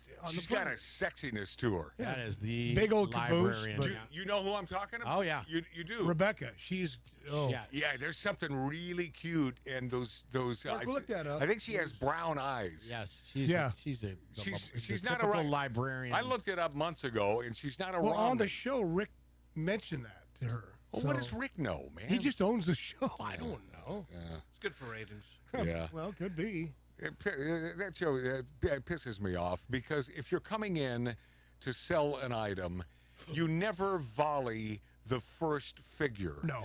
You never, ever. So when Rick says, what do you want for this? You have to say, I don't know. What do you think it's worth? You don't come out with the first volley. No. You're always screwed. But I guess the TV show doesn't work if they don't do it that way. Well, no. They don't do it that way. There's people that have come into the show asking for, whatever it is, $6,000, and Rick calls an expert in and comes to find out it's worth $35,000, and he goes, look, I know what $6,000 is good. No. He actually says, look, I can't, I'm going to give you more. Yeah, you think that if there wasn't a TV camera being it's all scripted. Yeah, you think that if they would have done that? Right. And do you think Chum Lee has so much information on everything? He doesn't get this beforehand and do his research and say, oh, yeah, you know where this is from. I don't care what anybody says about that guy. He's a dumbass. Yes. He's just a dumbass. And listening to him try to act smart and then say intelligent things is like. I love the back. By the way, I'm a newcomer to this. I've only love over the last 6 months. I've only watched these for the very first time. Oh, that's right. And so the back room banter. Oh, it is so butt cringy. I'm embarrassed by it because it's so set up. The best was the old man. Have you watched the old shows with the old man? Yeah. No, I like the old man. But even that is so set up. Oh yeah. Okay, here's your line. How many times do you think they have to friggin' recut this thing? No. You got to say it like this. You got to. It is so. Oh yeah, they really hate each other and they're really fighting. No, they're not. They're making money hand over fist. It's TV. It's TV. There is nothing real about reality television. There never has been. But you never. No, I think Cops was pretty real. Yeah, you're right. That seemed pretty Probably real. the closest. Yeah. That was a good show. That was Ryan Stiles, our former friend, tall man of comedy. Drew Carey show, Whose Line Is It Anyway? Before Mark C.G. Boyer sort of destroyed it. Yeah, destroyed that relationship with Ryan because Mark, he is a destroyer of relationships. That's what Mark does. And loving it. Yeah, you don't feel bad. No. It was a poker hand, and he laughed at Ryan. He laughed at Ryan when Ryan lost the hand. And to this day, he hasn't returned. Although Ryan does promise me that next time he's in town, he's going to come over and play poker. We'll see if that's true. Well, he may say Mark can't be there. He's a good guy, man. I love Ryan to death, regardless of his political affliction. He thinks we're all bad guys because we like Trump. Well, he's so close to Canada. What does he know? Well, it's more than that. Think about who is on that traveling road show and the TV version of Whose Line Is It Anyway. Every one of them a big left. That Greg Proops, you can't get any more. He's woke. from Canada. Yeah, you can't get any more woke left. But than that Drew guy. Carey was a Marine. Yeah, no, Drew Carey. He's not on that show. He's not on their side whatsoever. No, that guy is a good conservative man. Right. He was the man that smoked cigarettes against the law in California at Barney's Beanery in West Hollywood. West Hollywood. Yep. He was the first guy to do that, to say, screw this law, this is ridiculous. No, Drew is a good guy. And Ryan is a great guy. I say that because he truly is. He has a heart of gold, But sort of like my Uncle Dick in Dayton, Nevada, he just doesn't understand politics well enough to know that it's not about right and left. It's about right and wrong. Right. It's about doing the right thing for your country. Look at that Greg Proops guy, that guy from. I just mentioned. Oh yeah, I just mentioned he's a big woke leftist. He is one of the funniest, quickest sons. Oh, he is. Out there, It doesn't take anything away from his talent. Yeah. But guys like this, Ryan Stiles hangs out with. So we are bad, they are good. And it's not true. And your point about Canada, yes. Yeah, because his parents were born in Canada. He was born in Seattle. Right. But close enough to Canada. Yeah, Seattle's pretty close. They sort of adopt that whole liberal mentality. That's why I love Well, Trump. Ryan- when Ryan- he said to Trudeau, he got into that argument with Trudeau over the tariff. He goes, look, maybe you won't be the prime minister. Maybe you'll be the governor of the 51st state of the United States. You know, and Trump keeps saying. He keeps talking about this because it's starting to make sense to the Donald, and it does make sense. Right. It can save taxes for the Canadians. I mean, big time taxes. I think a referendum could come down where Canadians say, this is a great idea. Trump's right. Yeah, and the other thing Trump wants to do, he wants to buy Greenland from the Dutch. He's awesome. He is. He's just awesome. Now, what do we do with Greenland? Do you know how many natural resources there that the Dutch won't go after? Oil and other minerals for your cell phones and your electric cars, and the Dutch won't go after it because it's bad for the environment. Is that why Greenland is so beautiful, though? I mean, Quite possibly. It's also a great base for going into Russia. Oh yeah. Oh no. See, that makes sense. Strategically, that would be a good. Well, then how about 2025? We take over Greenland and Canada. And we tell the Dutch, you know what? Either you sell it, or maybe it catches fire. Bye-bye. It's true. I do love the idea. I do love the idea of grabbing Canada. I love that idea because I think that and I was going to say they have a very droll sense of humor, but a lot of very funny people have come out of Canada, like Lauren Green. Yep. I said funny. Oh, by the way, Rick Yeah. Dees gave me a Lauren Green drop that Lauren Green gave for Rick Dees. Oh, which is, hi, this is Lauren Green, and so he sent it to your phone? No, he played it for me at the club. Twice. Ah. Twice? Twice, because he didn't think I was listening the first time. Played, gave. Hold on a second. So Rick Dees at the Cigar Social Club there in Beverly Hills, California, and he's playing you drop-ins from Lauren Green. Does he have the music in the background too? No, just With the best ending with the rest of the mountains. He's like, Lauren Green had the best voice. Oh, he did. Yeah. He did. Oh, yeah. Lauren Green. Rick Dees loves pipes. He loves big, great big pipes. And by the way, not status quo these days in radio. No, it's whiny little hey. Oh yeah, in top 40 radio, it's all these because we want to be the neighbor next door, and we don't. Well, I want to listen to the radio for someone that's better than me, that has interesting thoughts. That a point. It's all about point of view. That's why Jack FM nailed it, man. No DJs. No. Well, they did. Well, that's good if your brother's a DJ. You want to put him out of work. Well, that's a long time ago. Yeah. Well, they nailed it all right. Yeah, they did. Yeah, look at me now. Doing a show from my friggin' backyard in an 1876 Virginia City, Nevada style bar. They're the Kathleen O'Hara of radio. How'd that work out for you, Matt? What does that mean, Kathleen O'Hara of radio? I don't know. From the after hours. Well, I still got that. We're trying to get the correlation. But I still don't get it. All right, well, you'll figure it out. No, I won't. No. They're leading the way and getting rid of DJs. So she's leading the way and trying to find the guy. Is that going to keep you up at night? Trying to get it? I don't know. This is freaky. This is not right. But the other thing, Canada has a great Playmates. Oh, you mean beautiful women? Yep. Oh, yeah. A lot of centerfolds came out of that Toronto It's going to be area. great when we own them. Wasn't that gal who was killed by her boyfriend, Dorothy Stratton? There's a haunting Johnny Carson She was killed by Tonight John Show. Bogdanovich, the director. No, absolutely not. It was her boyfriend. I don't know why we're not going to break right now. It was her boyfriend, and that appearance, the first appearance and only appearance on the Tonight Show with Johnny Carson, and it was only 3 months later that she was offed by her boyfriend, the guy who found her. John Bogdanovich directed the movie Star 80.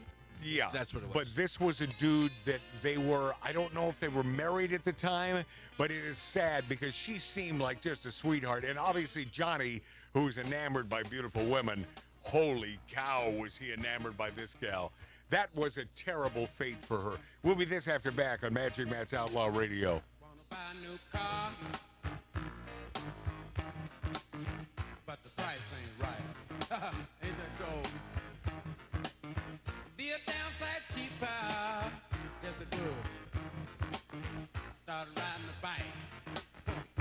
Listen, they're making milk out of powder. Yeah, they are. Got the babies crying. Poor baby, they know what that stuff is. Rent's gone up higher. Yes, it is. Got the parents lying. Lord, it's a real motherfucker, yeah. Make you wanna run for cover, yes, it will. And if you look, you will discover, yeah. Lord, it's a real motherfucker.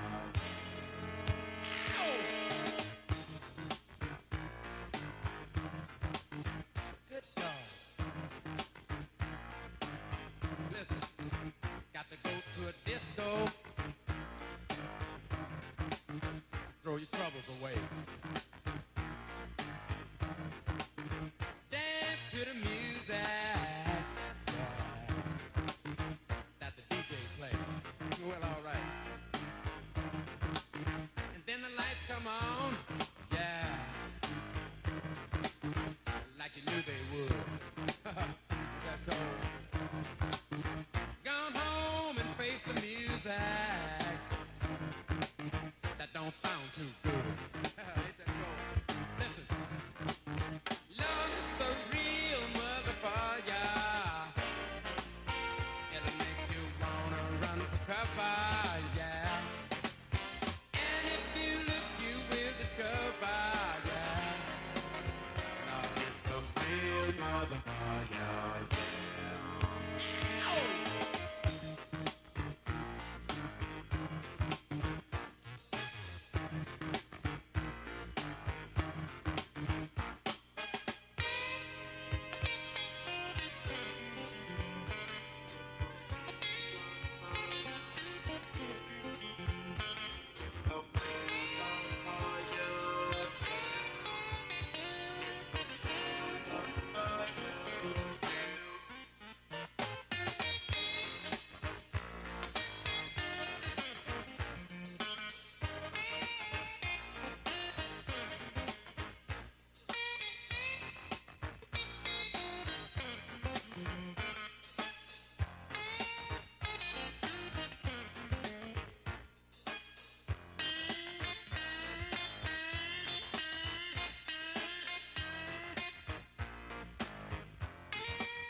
Lord, it's a real motherfucker, yeah.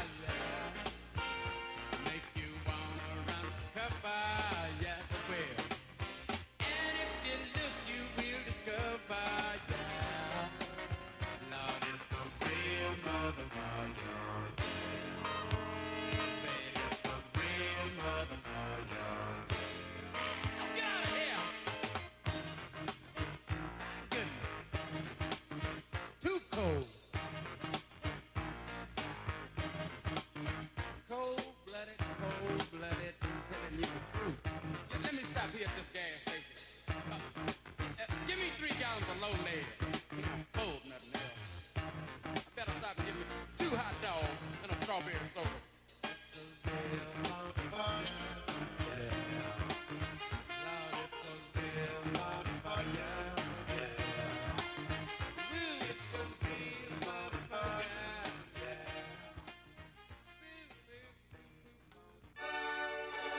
We stand for fun. We stand for great cigars. We stand for the perfect martini. And we stand for the American flag. We are Outlaw Radio with Magic Matt Allen. Oh, that's Squid Game. Squid Game. Everybody here in this 1876 Virginia City, Nevada style bar. You watch the first one, first season, Squid Game? No? Nope. Never watched any of Yeah, it. Lori Downey Jr. and I, boy, we were into that one, man. You were binge watching it. Like, totally. Squid Game creator says he couldn't authentically cast a trans actor because South Korea is too bigoted. In 2021, the South Korean dystopian drama Squid Game, and it's just a nasty show. There's some nasty things that happen to, the Asian folks. I heard it was a good show, but I Oh, never it's good, saw it. yeah. It became a ginormous hit, and it prepares for season 2. Shows creators bringing on a transgender character in hopes of creating more sympathy for the LGBTQ community in his country. So you're not going to watch it. In his country. No, I think it's on Netflix. I don't have It is. Netflix anymore. I don't either. Series creator Hwang Dong has already generated controversy by casting actor Paul Sung-boon Hun Han Hang. Something wrong there. Too young to hang. That was great. Way too low. Something wrong. A man with no confusion as to his sex, as the transgender character Hyeon Ju, a.k.a. Player 120, Park Sung-hung. Oh, come on. Let's not couch this. These are friggin' ridiculous names. They are. I don't care what you say. What Ralph's referring to was the What? the news reporter Channel 7. years ago. Oh, yeah. She read it off the script, and Oh, she's yeah. like, "So there's a major plane crash, yeah. and we have the recorded tapes from the And the captain, something wrong. way too low." Oh, yeah. And then she yeah. realizes it. That and was she's the like, best. That was the best. They're such idiots. They are. What have I said about anchors? I mean, they're idiot sticks, man. They really are. I mean, if they have any credibility, and you really believe they have credibility, you are so vastly wrong. Wasn't it about like a year and a half ago, you went back and forth in an argument with the weather gal because of the way she dressed? Oh, yeah. Oh, yeah, that was... It's the Ron Burgundy effect. The blonde. Yeah, what's Yeah, on KTLA channel 5. He referred to my panties. Chrissy something. Well, the thing is that, and that caught fire, and so I caught hell from the Young Guns. What are those Young a-holes? Turks? Young Turks, yeah. So what's his name? Although I got to tell you, the way he approached it, and they did about 12 minutes on me, and the way he approached it, I got sort of a kick out of it because he's sort of slamming me, but on the other hand, he's sort of getting a kick out of what I'm doing. So that guy seems to be coming around. It's like so many on the left. What's his name? Igor, whatever it's a weird name. You know, and by the way, much weirder name than any of these South Koreans would cop to. It's Igor, but he's one of the Young Turks. And this guy, you know, sort of, if you watch some of his latest stuff, it's like, well, you know, we got our asses handed to us, and it's because of this and this and this. I would not be surprised if he comes around and becomes a conservative. And his co-host, Anna Kasparian, or whatever. She is virtually a conservative now. She says, if Kamala Harris runs for governor of California, I'm out. Yeah, no kidding, man. Didn't she? So that's the one, the panty remark, right? Is that the one? No. Oh, No, okay. So no, Matt, no. so could you see the black panties through the white dress? I thought so. Oh, because I think she corrected you and said they weren't black, by the way. Yeah. Which you're really correcting him. Will tell us what they were. Yeah, I simply commented. I was watching this morning news show, and so this attractive chick, who, by the way, used to dance, I think, in Portland or something on stage. Right. You know, so she's no stranger to showing the goods. And I thought I saw a little glimpse of. And by the way, wait, you know, so I'm a grown man, and yes, but I'm a heterosexual male, and if I see panties, I'm going to say, hey, that's cool. And if you see them, it's usually because they want you to see them. Yes. Oh, yeah. Yeah, Casey Montoya. That's her. Yeah, Casey Montoya. Yeah, women know what they're doing. They know what they're doing. So she got real pissed at me, and she said I lived in the attic, and, you know. Yeah. You should have invited her on the show. I don't know. Dumb as a mud fence. I mean, not that we wouldn't have her here. A little eye candy. As long as she wore the same thing, that see-through dress. There I go again. Hyung Ju, a.k.a. Player 120, joins the dangerous game to win the prize so he can... Hyung Ju? Yeah, he can use... That sounds like an Israeli. That sounds like Mark's name. He can use the cash to fund gender... So this is part of the narrative in the show. If he wins, he can use the cash to fund gender reassignment surgery. Director and writer Huang. How about that? Huh? How about that? Very appropriate. Director and writer Huang Big Nuts crowed about how wonderful the character is, taking a moment to bash his own country for not being very trans-friendly. The people who come to join the games in Squid Game are usually marginalized. Oh, I hate that word. I'm so tired of that, marginalized. You're not marginalized unless you want to be marginalized. I mean, transsexuals, EIEIO, LGBTQ, have a happy day. We don't care. We don't care. Just do what you do. Do what you do and stop shoving it down our effing throats. Is that over yet? Slowly but surely, I think we're getting there. But, they're becoming more vocal because Bad Man Trump is coming in. And you know what he's going to do? Nothing when it comes to your lifestyle. He doesn't Absolutely nothing. Yep, he'll keep people out of sports. He's got no problem with same-sex marriages. He's gone on record. I think they've had a couple marriages at Mar-a-Lago. One of them is called Elton John. Yeah, right. But he's going to keep the guys out of women's sports. He will do that. That has no bearing in the LGBTQ thing. No. I mean, it doesn't. Unless you're a complete friggin' idiot stick. So this is about marginalized or neglected people from society, not just financially speaking, but people who would become marginalized groups. Huang. You mean big balls? What'd you say? Huang Big Nuts. Explained through a translator. Some things you do for yourself. It's like Jimmy the Snitch. Obviously, this entire show is for myself today. During a press conference about season 2, he said in season 1, and by the way, if you just go back 25 years, so many comedians, they were all doing the Asian accents. Oh, yeah. Everyone. And now, boy, you do that and you Pat Morita? Yeah, Pat Morita was really good at that. But, by the way, he wasn't as good as most. Yeah, he was bad at it. God rest his soul, man. He seemed like a good dude. Matt, we met him at the Beverly Hills Hotel. So he was a good dude. Yeah, he was there. He was there that night. I knew there was a reason why I had a sympathetic sort of, He was Arnold. Yeah, I know who he was on Happy Days. Yeah. He was the second Arnold. Yes. In season 1, the representative character for that was Ali, who was a foreigner working in Korea, which is one of the most representative minority groups in Korea. But then he took a swipe at South Korean society for not being welcoming to gay and trans people. Currently today, unfortunately, in the Korean society, the gender minority... I don't plan on visiting soon, do you? Oh, no. No, by the way, I don't think that's the largest minority group in South Korea. How many Jews are actually in South Korea? I don't... 4. That would be the largest minority group. And they Thank you, Mark. They are in hiding. Oh yeah. I wanted to create a character that would represent that minority in Korea. When you are a gender minority, it is not as widely accepted yet, unfortunately, and you are still seen to be very much out of the norm. He continued, and so by creating a character like Hyun Ju, through her choices, her actions, and the way she carries herself in the game, I hope that he could. Or that whoever raise awareness of these issues. Huang Big Nuts went on to say that he had to hire a straight actor because there really aren't any trans actors in South Korea. So they had to make up a trans to get into the minority. Right. I was thinking of doing an authentic casting of a trans actor, Huang said, but added, when we researched in Korea, there are close to no actors that are openly trans, let alone openly gay.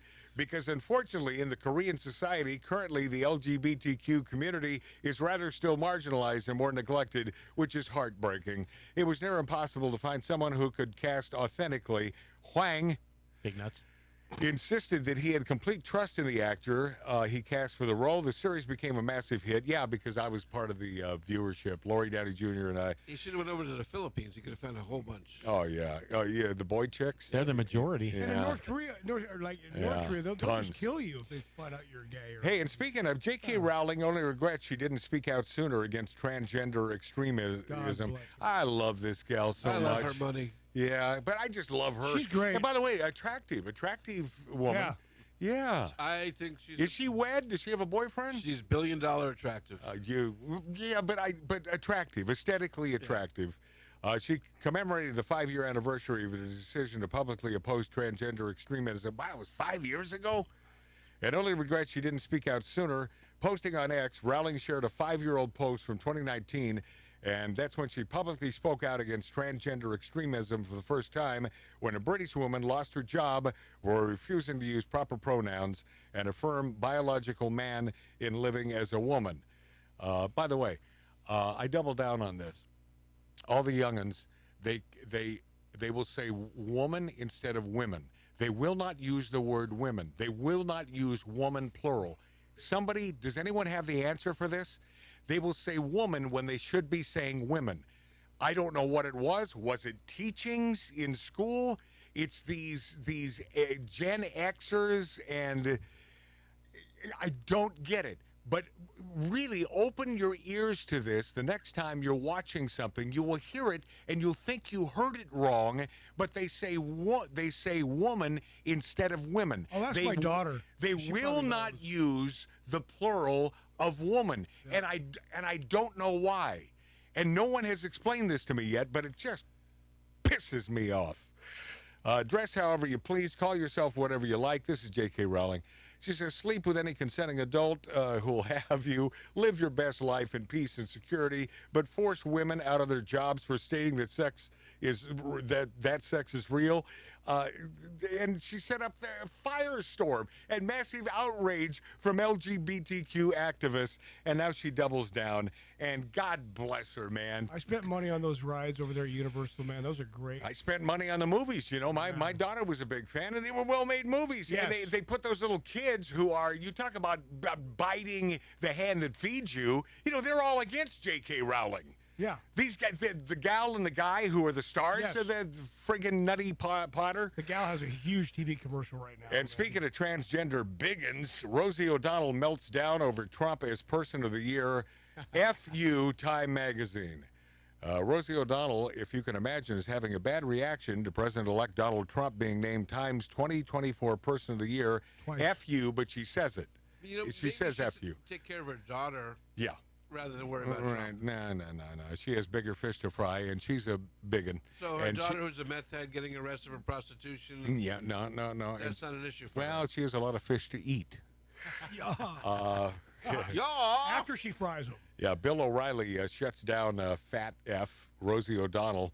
Donald Trump's landslide victory over DEI hire Kamala Harris. Well, it hasn't stopped low-life celebrities like big, fat, smelly Rosie O'Donnell from attacking him, but some on the left with partially working brains have had enough, including Bill O'Reilly, who, let's be honest, is sort of, tepid when it comes to being a fan of Trump his own self. I don't think he was ever a fan of Trump. No, he never was, even though he would do events together with Trump, but he was never really a fan. This is Bill O'Reilly working Rosie O'Donnell over. Dig this. What Donald Trump is doing is trying to become an authoritarian, a dictator, and he is the worst thing that ever happened to this nation. And I totally disagree with you saying that he didn't have anything to do with the insurrection, that he didn't instigate it, plan it, demand it of his fans, because he did, Bill. Rosie, with all due respect, you're not going to be successful saying that democracy is on trial and anybody who supports Donald Trump is a fascist. You're not. And my freedom was not impeded one iota during the Trump administration. And I don't know any broadcaster's freedom who was. You still have The View on every day, pounding Trump into pudding. Nothing happens. All the working people I know were better off under Donald Trump, so there wasn't any economic consequence. Yep. So I really don't That's know bull. what the hyperbole is. That's bull. And that's why I reject That's bull. That's bull. That's ball. That's ball. That's ball. That's ball. When we return, transgender teen actor disheartened Disney cut storyline from children's show. Another setback for the LGBTQ community. And I have a debut, an ACDC song debut when we return on Magic Matt's Outlaw Radio. Your time is up. You took a sip from the devil's cup. You broke my heart. There's no way back. Move right out of here, baby. Go pack your bags. Just who do you think you are? Stop acting like some kind of star. Just who do you think you are? Take it like a man, baby, if that's what you are. 'Cause I'm moving on up. You're moving on out. Moving on up. Nothing can stop me. Moving on up. You're moving on out. Time to break free. Nothing can stop me.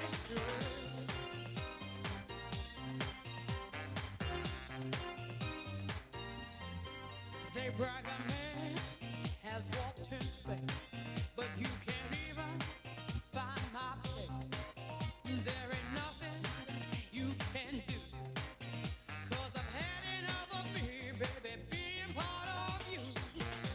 Just who do you think you are? This time you've gone too far. Just who do you think you are? Take it like a man, baby, if that's what you are. 'Cause I'm moving on up. You're moving on out. Moving on up. Nothing can stop me. Moving on up. You're moving on out. Time to break free. Nothing can stop me.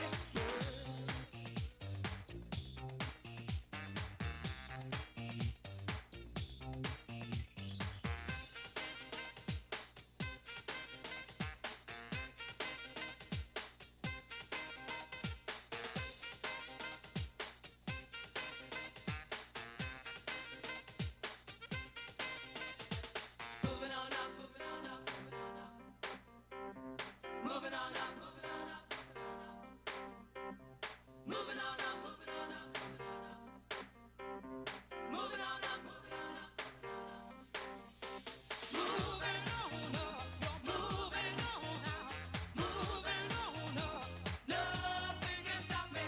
Moving on up, you're moving on out.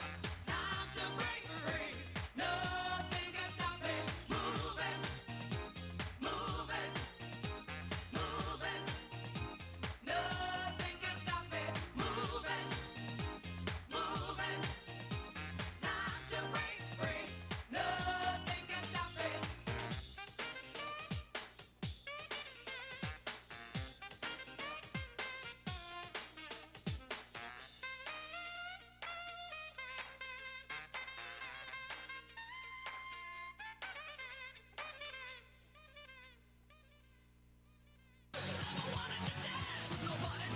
This is Outlaw Radio.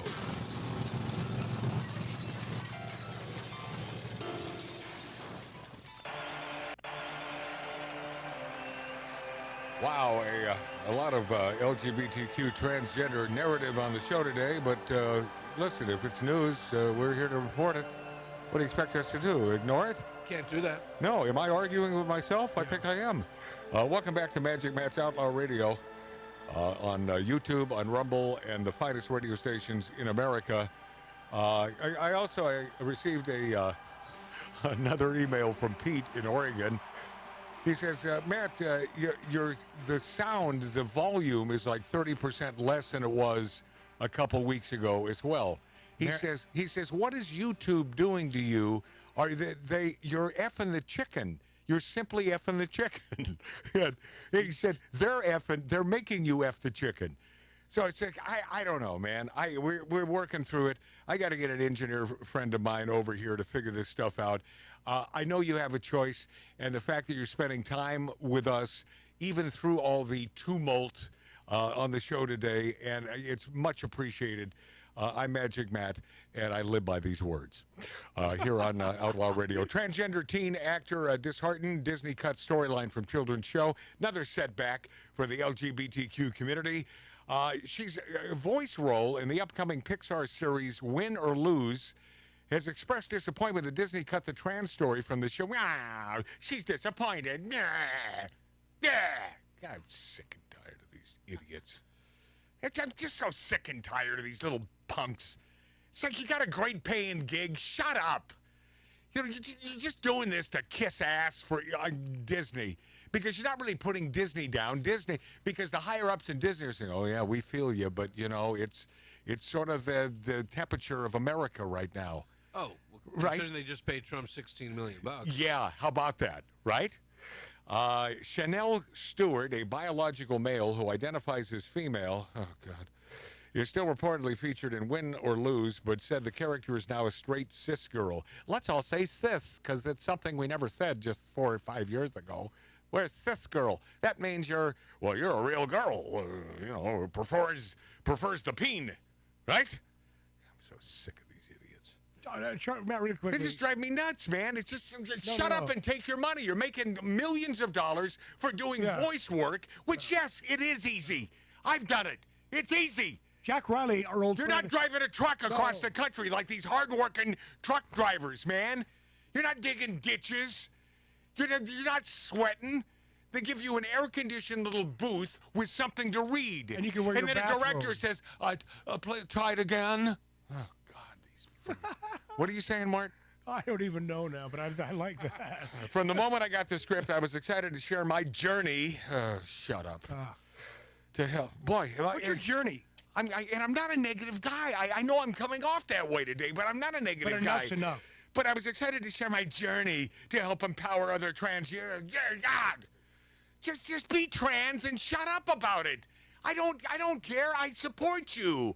I don't want you to be made fun of. I'm not going to make fun of you. No. But stop shoving it down our throats. Well, Charlie Kirk, which I love. Charlie Kirk goes around to campuses, college. He's on the spectrum. So he goes. Am I going to throw him under the bus too?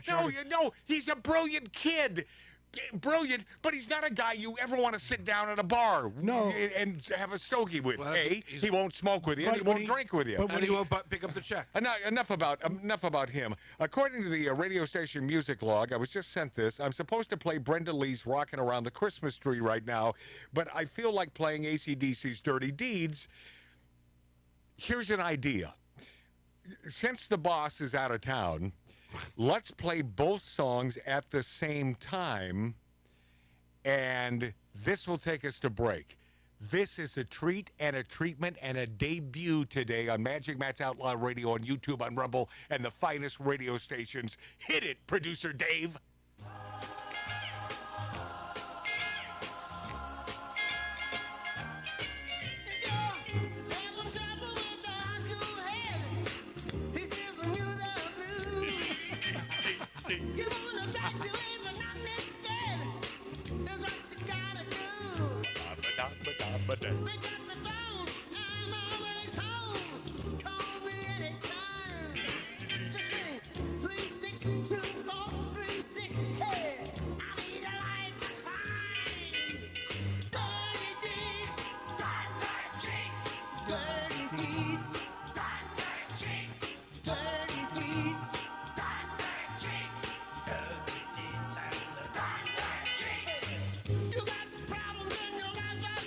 Merry Christmas. Come on, man.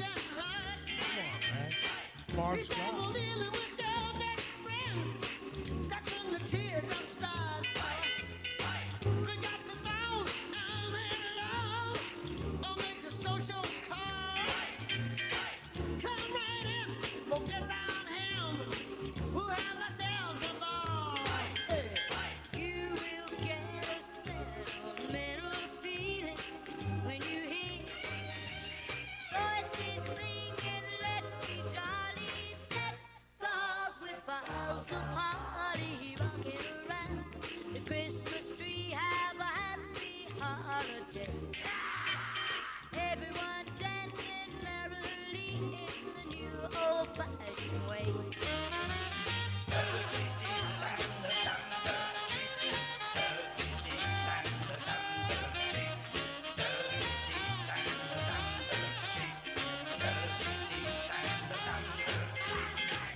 holiday.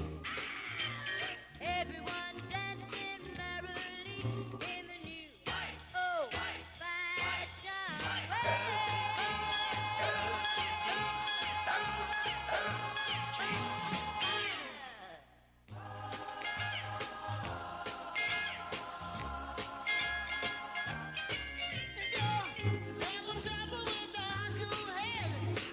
He's giving you the blues.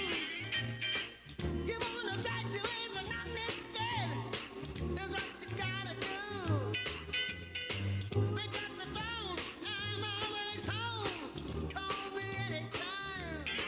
Just ring 362-436. Hey, I need a life to find. Dirty deeds, dirty cheek. Dirty deeds, dirty cheek. Dirty deeds, dirty cheek. Dirty deeds and the dirty cheek. You got problems in your life of love. You got a broken heart. He's double dealing with your best friend. That's when the teardrops start. Pick up the phone, I'm in love.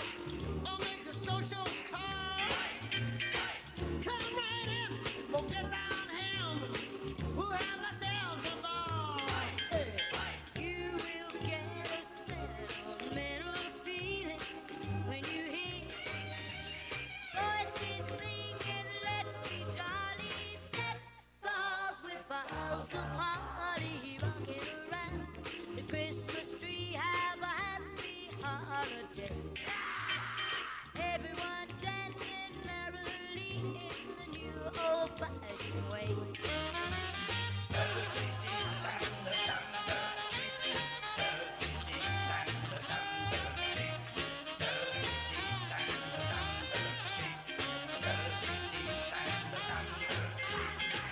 You got a lady and you want her gone, but you ain't got the guts. She keeps nagging at you night and day, enough to drive them nuts. Pick up the phone, I'm always home. It's time to make a stand. For a fee, I'm happy to be your backdog man. Dirty deeds, dirty cheek. Dirty deeds, dirty cheek. Dirty deeds, dirty cheek. Dirty deeds and the dirty cheek. You will get a sentimental feeling when you hear voices singing, let's be jolly. Deck the halls with boughs of holly rocking around Christmas tree. Have a happy holiday. Everyone dancing merrily in the new old-fashioned way.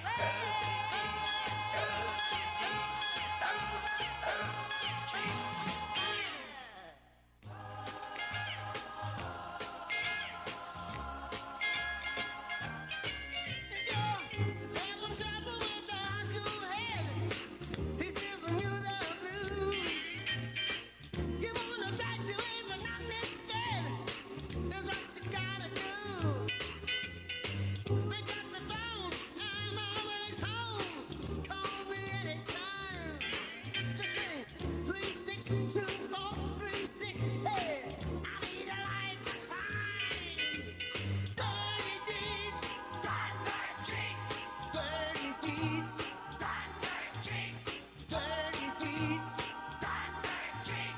Dirty deeds and the dirty cheek. Doohickey, you know, the doohickey that rolls. Hi, this is Meatloaf. Okay, kids, you know what time it is? You know what time it is? It's Outlaw Radio time! The most imitated radio station in the nation. I'm through with standing in line for some fun to begin, but I found a good thing leaving me with a grin. It's time for Outlaw Radio to begin. You have the great Billy Gibbons here? Yeah. It's very cool. He's just passed out. Yeah. Hey, that didn't sound too bad. Huh? Had to lighten them up loud. Oh, man.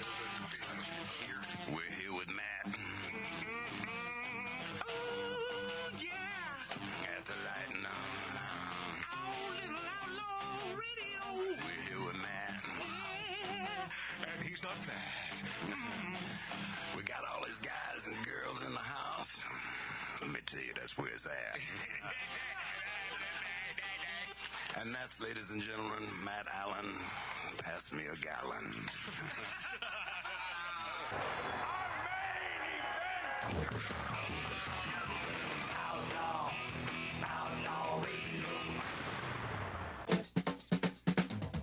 All right, where we last left you, ACDC and Brenda Lee got together and they did a version of Dirty Dees Got Done Dirt Cheap and Rocking Around the Christmas Tree. And welcome to it. It's that seasonal time of year. For those of you listening to us on terrestrial radio, you've already enjoyed Christmas, and now it's that downtime. Isn't that a depressing time after Christmas? And the only thing to look forward to is the taxes. Happy taxes and Happy New Year. Things are going to be different this year. Happy I hate New Year's. Oh yeah. New Year's? New Year's. New Year's. All the New Years. I Happy hate 'em. Happy New Year's. Happy New Year's. Oh. Yeah, it's one of my foibles. It's one of the things that stick in my craw. No, but what I said was correct because I'm talking about all of them. No, I understand that, Ralph O'Dearna, but on that fateful night when we all say Happy New Year, I say Happy New Year, while the rest of the clan say Happy New Year's. It's not. It's just Happy New Year. It's the new year. This year I'm going to lose weight. And this year's going to be different. And it's center. You know who says that? And I love her optimism. Lori Downey Jr., former producer. Yeah, every year she says, "This is." I said, "It's just another day. It's me. It's meaningless." But I only wanted to. But I just wanted to.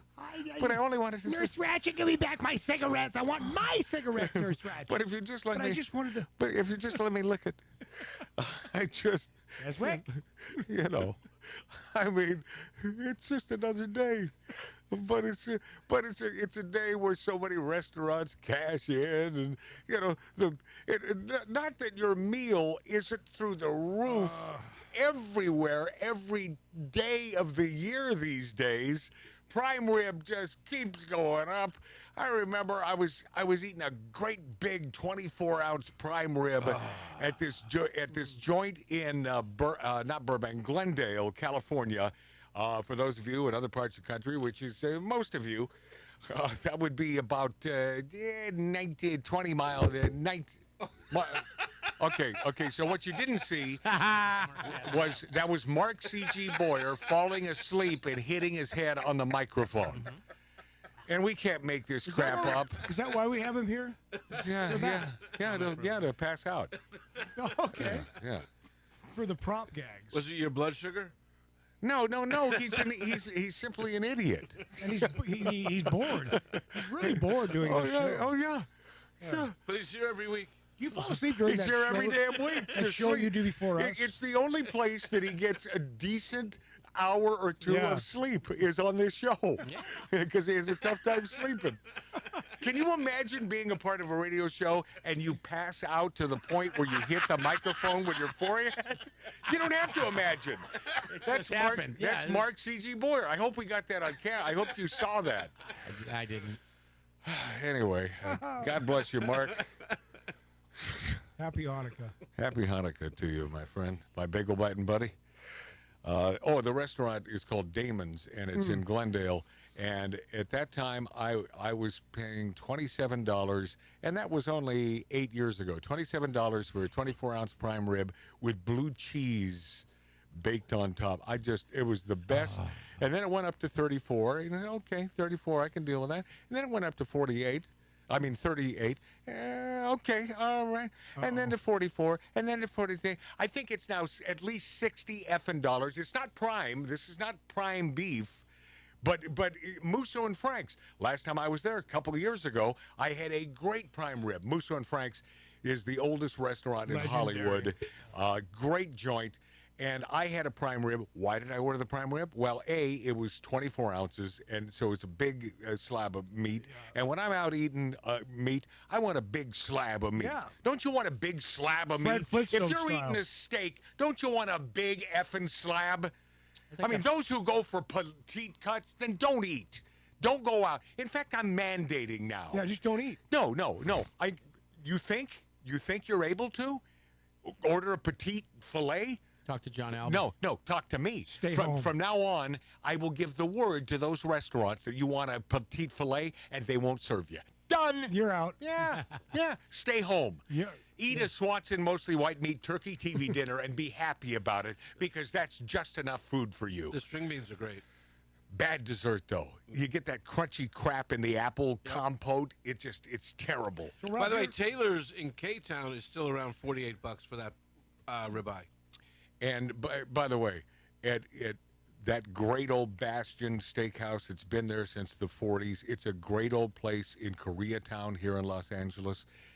That joint, Wang goes there. They used to serve nothing but prime beef there. That all changed, and now there's a special menu for the prime menu, and so I boycotted that place as well. And I love it. But it's their prices are through the roof. $60. I think it's $60 for a ribeye, and the sides used to come with it. Sides and a huge Caesar salad. No. Everything's a la carte. Why? Thank you, Biden. Well, you know who else? It's not just Biden. It's the restaurants trying to recoup the money they lost during COVID, Yes. and this is still going on. And the problem with this is, once they raise the prices, they're never going back. Well, that or they. And that's what we should tell our advertisers. We're not raising their prices. We will not increase the fee that you pay to get your word out. Well, Matt, one of our favorite places, they just had to close the doors, Billingsley's, and that sucked. They had a prime rib for what, $24 for? Yeah, it was owned by Barbara Billingsley, the Leave It to Beaver chick. Her dad started that years ago on Pico, and it was a great place. But once again, it was the Cove. It was the Cove, and it put so many places out of business. Yep. Thank you, Governor Newsom. That guy is an ass wipe. Oh, yeah. An ass wipe, doesn't care about small business. He cares about the big conglomerates who can withstand no business for months and months. They can withstand this because they have restaurants all over, and they trickle in, and even if they cover costs, then they can stay afloat. But these ma and pop businesses and these great ma and pop bars that are now out of business, one right down the street, my favorite watering hole, Dun-a-Roo. Sugar Sweet? That's still there. That place is that still there. That little whore will be there forever. Yeah, that old whore is still that'll be there forever. You know where we have to go, Matt, and where you've probably been is the Golden Steer. We have got to go. I have got to go there. You're talking Santa Monica? No, Las Vegas. Oh, the Golden Steer. Yeah, I was thinking the sort of gay place. Yeah, but I will tell you this. Their menu looks great. See, I don't give an ass if it sways gay. It's not a gay joint. I don't care if the cow's gay. It's not gay meat. I don't get. No, the meat, as far Not as gay. it's not gay. There's another place in. Gar Lester, is your meat gay? Is that the only meat that you will eat? Well, his meat may be gay. Well, by the way, there's another place called Steve. Ralph, have you heard of Stevens Steakhouse? Yes. Been there forever by Commerce Casino. Yeah. It is still there. Lori It's and still great. I sauntered in there a few years ago. prices There was went loud up. music, and they were doing some sort of weird Middle Eastern dance stuff. It's good food. And still. so we had one drink, and I said, no, it smells like yak in here. Well, that's not a nice neighborhood. It's just no, it's like hummus and yak and no. Camel. I mean, I ate so much hummus one night. And by the way, I love my Middle Eastern friends, and I know what you're thinking. Oh, Matt, you said something, and so now you have to. No, I do. I like people of character. Whatever, if you have character, I'm a fan. I don't Matt, care. You're I don't a fan care of what. hummus. Of what? Of hummus. You're a fan of Homos? Yes, I'm a fan of homos. I've always been. What? Hummus. Oh, hummus? Hummus? Yeah, and I ate so much hummus one night I had to take a bottom half shower the next day. But I'm telling Wasn't you, there an old it's good. joint in Glendale, Columbo's? No. That's in. Yeah, that's east of Glendale. Columbus is Eagle Rock. That's Eagle Rock. Eagle Rock. Yeah. And that's a great old joint, but it's not really a steakhouse. Seafood steak. They changed their moniker a few years ago, and they called themselves an Italian steakhouse because steakhouses were all the rage. Right. So they just changed their moniker. But no, they have good Italian food, but their prices have gone up. But I'll tell you, they do. I mean, every place. It's a good atmosphere, though. It's not like just. Columbus. But it's not just a little. I do too. I'm not bitching about just a few dollars here. It's the steak that you would have purchased for $33 is now $64. Yeah. The steak that I used to eat at Morton's years ago for $33 for a prime Buck and a quarter. 18-ounce ribeye. Cajun ribeye. Cajun ribeye, $33. And yeah, it's like Buck and a quarter. Yeah, buck and a quarter, no sides. So yes, I just You know where we pisses can me go off. for cheap ribeye and great ribeye? Where? Wisconsin. Oh, Wisconsin? Oh, yeah. No, they have a bunch of great places. No, it's the place to live, except this time of year, you're going to freeze your dingleberries off. Whoa. Man. And you can't get there. Yeah, Wang won't go there. No, they're frozen. Big nuts. They're just frozen. I mean, you know, Matt, this is weird, but Coco's. And the reason I say this is a Coco's right down the street. What? No. I'm not kidding. I know they serve prime rib, and it's supposed to be pretty good. I'm I've telling never you, been into dude, that. I've had their eggs Benedict. I've never over been there. in there. It's an old Coco's. I've been to Coco's. Sepulveda. I've never had anything other than eggs there. Yeah, right. But, Yeah. Dude, their prime rib is Yeah, but they good. supposedly have good prime rib. All right. Not bad. yeah. But you got to get horseradish and au jus, right? Yeah. That's Well, a that must. makes, You know what that au jus makes is? everything good. You know what au jus is? When you Gravy? order au jus, Yeah. a Jew comes out and gives it to you. Oh. Is that what that And he is? says, Oh. Mark. Wow, Mark's easy. Mark's awake? Mark's easy boy woke up to say that. Nicely done. I'm glad you're here, Mark. I am. Yeah, even though I throw him under the... Well, he throws himself under the bus. I'm a fan of And Mark. he throws his hand on the microphone. Yeah, he does. Yeah. Hey, Chris Rock is basking in Trump's great year, lampooning Biden's middle finger to America, and bashing liberals in his Saturday Night Live monologue. Chris Rock, by the way, brilliant comedian. Oh, yeah. Brilliant comedian. All around funny guy. That whole slapping thing, I think it just put him in the spotlight. Hell it's yes. the best thing that ever happened to him. Yes. He getting slapped was just the greatest thing. Used his opening monologue on Saturday Night Live. Is that thing still on? Yeah, I guess it Yes, is. sir. To take a few parting jabs at Joe Biden, joking that the president gave the middle finger to America when he preemptively pardoned his son Hunter. Big nuts. Chris Rock hosted SNL this weekend. How old is that Chris Rock now? Is he 50 yet? Oh, I'd yeah. say Oh, right yeah. around He's 50, got it. 52. Yeah. You know, I would say older than that. who are some of the great comedians that came out of SNL? It was Chris Rock, Eddie Murphy. Chris Farley. Steve Martin, Martin But- Short, Chevy Chase, Dan Chris Aykroyd. Farley No, wasn't a no, comedian. Roy Schneider. Slow down. Robert Schneider. Steve Martin did not come out of SNL. No, he did No, not. he was a guest on SNL. He was a guest, but he was a well-seasoned performer 59. Is Chris Rock 59? Yes. Wow, Black Don't Crack. Guy's looking Whoa, good. whoa. Black Don't You're Crack. right. But Schneider was on SNL. Yeah, and he's, and I love the fact that our Sandler. buddy Rob Schneider has come out. He's on the right. He loves to call himself a libertarian. That way he doesn't offend, as many people. Well, because his best friend is Adam Sandler. Well, Adam Sandler is a conservative. He's more- libertarian. He's I not was a going left. to say center left. He's but- not a left. No, he's not a lefty. No. That boy ain't a lefty, man. No. No, he's not. No. So Chris Rock, this is Chris Rock, I guess last Saturday on SNL, and his monologue. Dig it. In the big story this week, that's right, man. Joe Biden pardoned his son, Hunter Biden. I gotta hand it to Joe, man. You know, he don't move as fast as he used to. He don't talk as fast as he used to. You know, but that middle finger still works, man. Oh, he's good. Guy's good. Man, and people are complaining. Got the nerve to complain. Like, only an animal would not pardon their son. Oh my God. Imagine going home to your wife if you didn't pardon your son. Every parent in the world would pardon their son, except the parents of the Menendez brothers. Oh, wow. Guy's good. Guy's funny. I love that Chris Rock, man. Love that guy. And by the way, speaking of the Menendez brothers, Yeah. our new Is that the district attorney- plural? Yes. Menendez? That's the plural. Yes. Our new district attorney, Nate Hockman, who everybody voted for because he's on the right side, Yeah.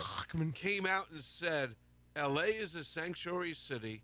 It will always be a sanctuary city, and it's not up to us to check someone's legal status when we arrest them. I'm shocked. Yeah. I'm shocked by that. I'm shocked by this. I am just devastated. Yeah, but you know what, Matt? I heard. Son of a bitch. And this comes from. We cannot win in the state of No, California. no, no, Even when we win, we cannot win. No, we can't win.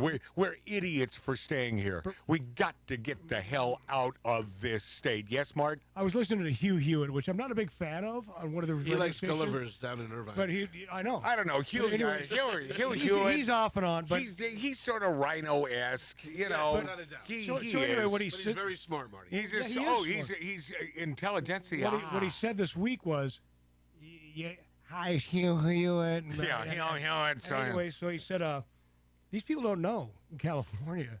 He goes, it doesn't matter. You can be sanctuary all you want. Yeah, right. We're going to come in. That's They're right. going to come in. It's true. And we're just going to do it anyway. Yes. And then you're going to be screwed. So Yes. what are you doing, man? Yeah. No, Because it's we're true. going to do this anyway. You bet your ass. I don't give a crap if you're. No, we got the man. sanctuary. We got Yeah. Holman, man. This man is the man, and he's not the. He's still not the most, you know, he has some sort of speech impediment, so, you know, it'd be easy to make fun of him. I wouldn't make fun of I him. don't think Coleman's going to concentrate on California. I but think he's going to go to He the. he won't concentrate. He'll look at Chicago, Detroit, places where Trump made massive inroads. We have Illinois in our pocket right now. Correct. All we have to do is do the right thing as conservative right people. We have that state. I agree. And that's why 4 years from now, that's a red effing state. That's why Holman will go after Chicago. Yeah, oh yeah, because our black brethren have had enough. Yep. Especially when it comes to this illegal friggin' alien crap going on. 100%. So why go after L.A.? Because California's a loss. Yeah, but yes and no. Yeah, because politically speaking, yes. But I'm hoping that Holman and Donald Trump will do the right thing because it's the right thing to do. And that includes California. Yeah, but I think they're going to... We're right there, San Diego, man, and all along a super sanctuary city. Oh, yeah, Jesus. And San Diego used to be on the right. Oh, no, totally. A military town? Right. Yeah. Hottest chicks on the planet. no kidding. Oh, those universities. Trump did. Holy Trump did say, moly. they're asking, well, he said he's going to start at day one. Yeah, he is. They said, yes, he is going to start. He's already started. Of course he has. Star Wars star Felicity Jones rails against profound gender imbalance in Hollywood. She's railed against this in a recent interview. Jones, who landed her first on-screen role at the age of 12 and caught her Hollywood break in 2011 when she starred in the indie romance Like Crazy, told the that's a movie I didn't see. Nobody did. Told the magazine that before the Me Too movement, the gender imbalance was on set was so. The gender imbalance on set was so profound it felt like walking onto a building site. Oh, you mean catcalls, that sort of thing? Yeah, listen. You know, when they stop whistling at you, that means you're an ugly, fugly ug, and you're not getting the gig, okay? So if you're a hot-looking chick, guys appreciate that, and yes, they like you for your aesthetics. Is that so tough to figure out? What's the most important thing for a female to be? Hot. Hot. And hot. smell good. And if they're fat, they should be funny. Yes. What a personality she's got. Exactly. Young actresses could get easily pigeonholed, Felicity Jones said, adding, there would often be descriptions relating to appearance rather than character in script. So what? So that's the way it works. Appearance. Every script has always stated the appearance of the character they're looking for. Yes. Right, Ralph? Yeah, young Frankenstein, the hump. Must have a hump. Must have a hump. My lovely lady lumps. But I have noticed people are more conscious of that. The Inferno star, was that a movie? That's a Marvel. Went on to say that she believes the entertainment industry feels more balanced now. Oh, goody. Adding that a rise in intimacy coordinators, they have intimacy coordinators on set now. Jesus. So that's in case they get too close sexually to you? Yeah, okay. Well, In case a boob slips out. Oh, yeah. Well, how would you know there were so many boobs on every Hollywood set? People are more careful, as they should be, Jones said, adding there's a lot of vulnerability in those scenes. You're paid a lot of money, millions of dollars, to be vulnerable in those scenes. Shut up. People are more careful as they should be, Jones said. There's a lot. Nonetheless, Jones believes there is still more work that needs to be done. Of course, there's always more work. There's always more work. We're never quite done. There's always more work. LGBTQ, LGBTQ, LGBTQEIO. But it's been an extraordinary shift. The theory of everything store. You're a bad man. In 2019, Jones started the production company Pie Crust Productions with her brother Alexander Jones. A few upcoming projects, including a television show about a woman who inherits a Formula One team and a TV series called Goth Girl based on children's books. Jones says, I wore one on my wedding day, a pie crust collar. Anybody know what that is? I don't know. Is that like a porcupine hat? Yes, I do. It looks like that little doily that goes around the collar. Oh, okay, around okay. the pies. Oh, okay. Well, I like that. I think it's sweet, very feminine. Judge Judy wears that. I wore one on my, yeah, right. Yeah, that's perfect description. Yes, yes. I wore one on my wedding day, she added, that the style was worn by Elizabeth I, and it embodies strength and defiance. I don't look at it that way. I think it shows femininity. It's a little sexy. If there's anything in the root of the company, it's the concept of defiance, Jones asserted. Yeah, you should be defiant because they're treating you bad. You're only making millions of dollars a year for reading lines off an effing page. Right, yeah, you should be defiant. I'm so sick of these people. I'm just so sick of them. And it's just, I would have to do her in. I would have to do myself in if Trump hadn't won. Because I would not be able to take this right now. I wish I could buy a studio, bring her in to do a reading, and then say, did you say this? Out. You and your pie crust doily. Out. Matt, by the way, I am very happy for a lot of reasons that Trump won. And that is one for you, because I have to live with you. And I'm so freaking happy because Matt would be in a different place right now. He would not be good right now. You would not be good. Well, I'm not good anyway, so you can imagine. If Trump had lost, there would just be no hope. There's just absolute no. And living in California, there's no hope. We're done. It's done. Big fork, stick it in. It's just done. We're just done. Trump should put you in charge of NPR. Oh hell. One thing I do know about is radio. Yep. And one thing I do know that I dislike is NPR. Yeah, when I'm stuck in that car with my Uncle Dick driving me to the airport at 5 o'clock in the morning, and he has nothing on but NPR, and I have to hear these observations by these idiot stick lefties. And Dick said, and he made this was a quote from him last time I saw him a couple months ago, and we're listening to this. He said, "Well, it's the only way we get the truth." Oh.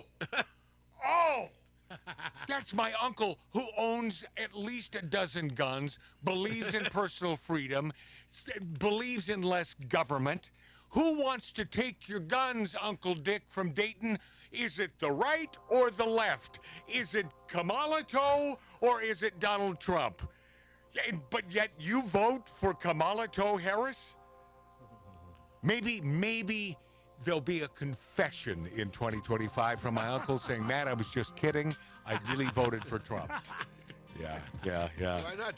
Hold your breath. Yeah, if this is hell, it would be cold here. Yeah. All right, lot to get to, including a famed Hollywood jeweler Martin Katz's home burglarized, $2.5 million worth of stuff stolen, and hold on, I got something really cool. Oh, Trump and Whoopi. When we return, plus Megyn and Pete on Outlaw Radio. I've gone to ground. I'm watching porn in my hotel dressing gown. And now I dream of you, but I still believe there's only enough for one in this lonely hotel suite. The journey's long, and I feel so bad. I'm thinking back to the last day we had. Old moon fades into the night. Soon I know I'll be back with you. I'm nearly with you.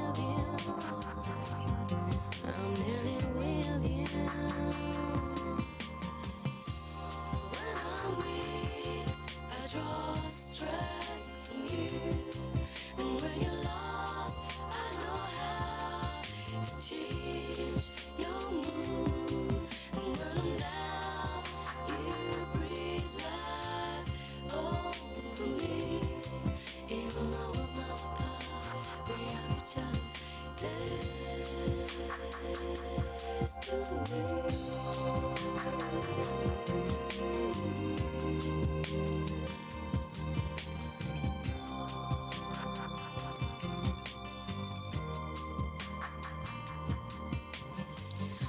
a clear day, I'll fly home to you. I'm bending time, I'm getting back to you. Open fades into the night. Soon I know I'll be back with you. I'm nearly with you. I'm nearly with you. When I'm weak, I draw strength from you. And when you're lost, I know how to change your mood. And when I'm down, you breathe life over me. Even though we're miles apart, we are each other's destiny.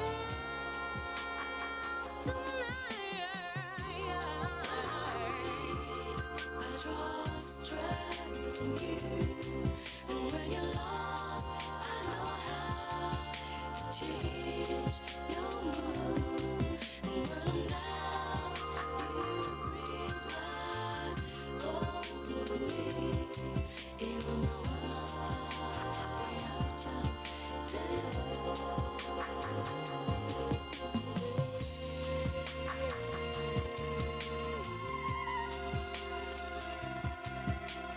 destiny.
Arbitron and Church rated number 1.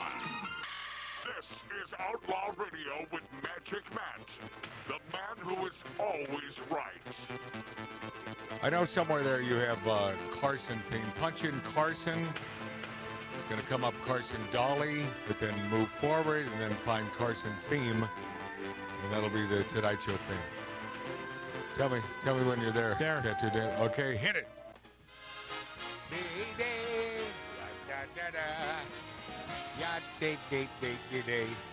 I get in these bands and I watch a ton of the old Tonight shows. They're the only ones worth watching with Johnny Carson. Bunch of them in a row. First of all, his band in a street fight could beat the hell out of any of these other bands that came after the Tonight Show band with Doc Severinsen. I mean, that guy, talk about a horn player, and I've been thinking about him lately. He's got to be in his 90s. You were badass. I love that guy. I would best of the best. Please, somebody get me in touch with Doc Severinsen, because I would love to do an interview, unless he's, dead. No, he's not dead, but he could be little spit coming out of his mouth. Might not and have all his faculties. Could be drooling. He's 97. 97. Holy crap. Doc Severinsen, 97 years old.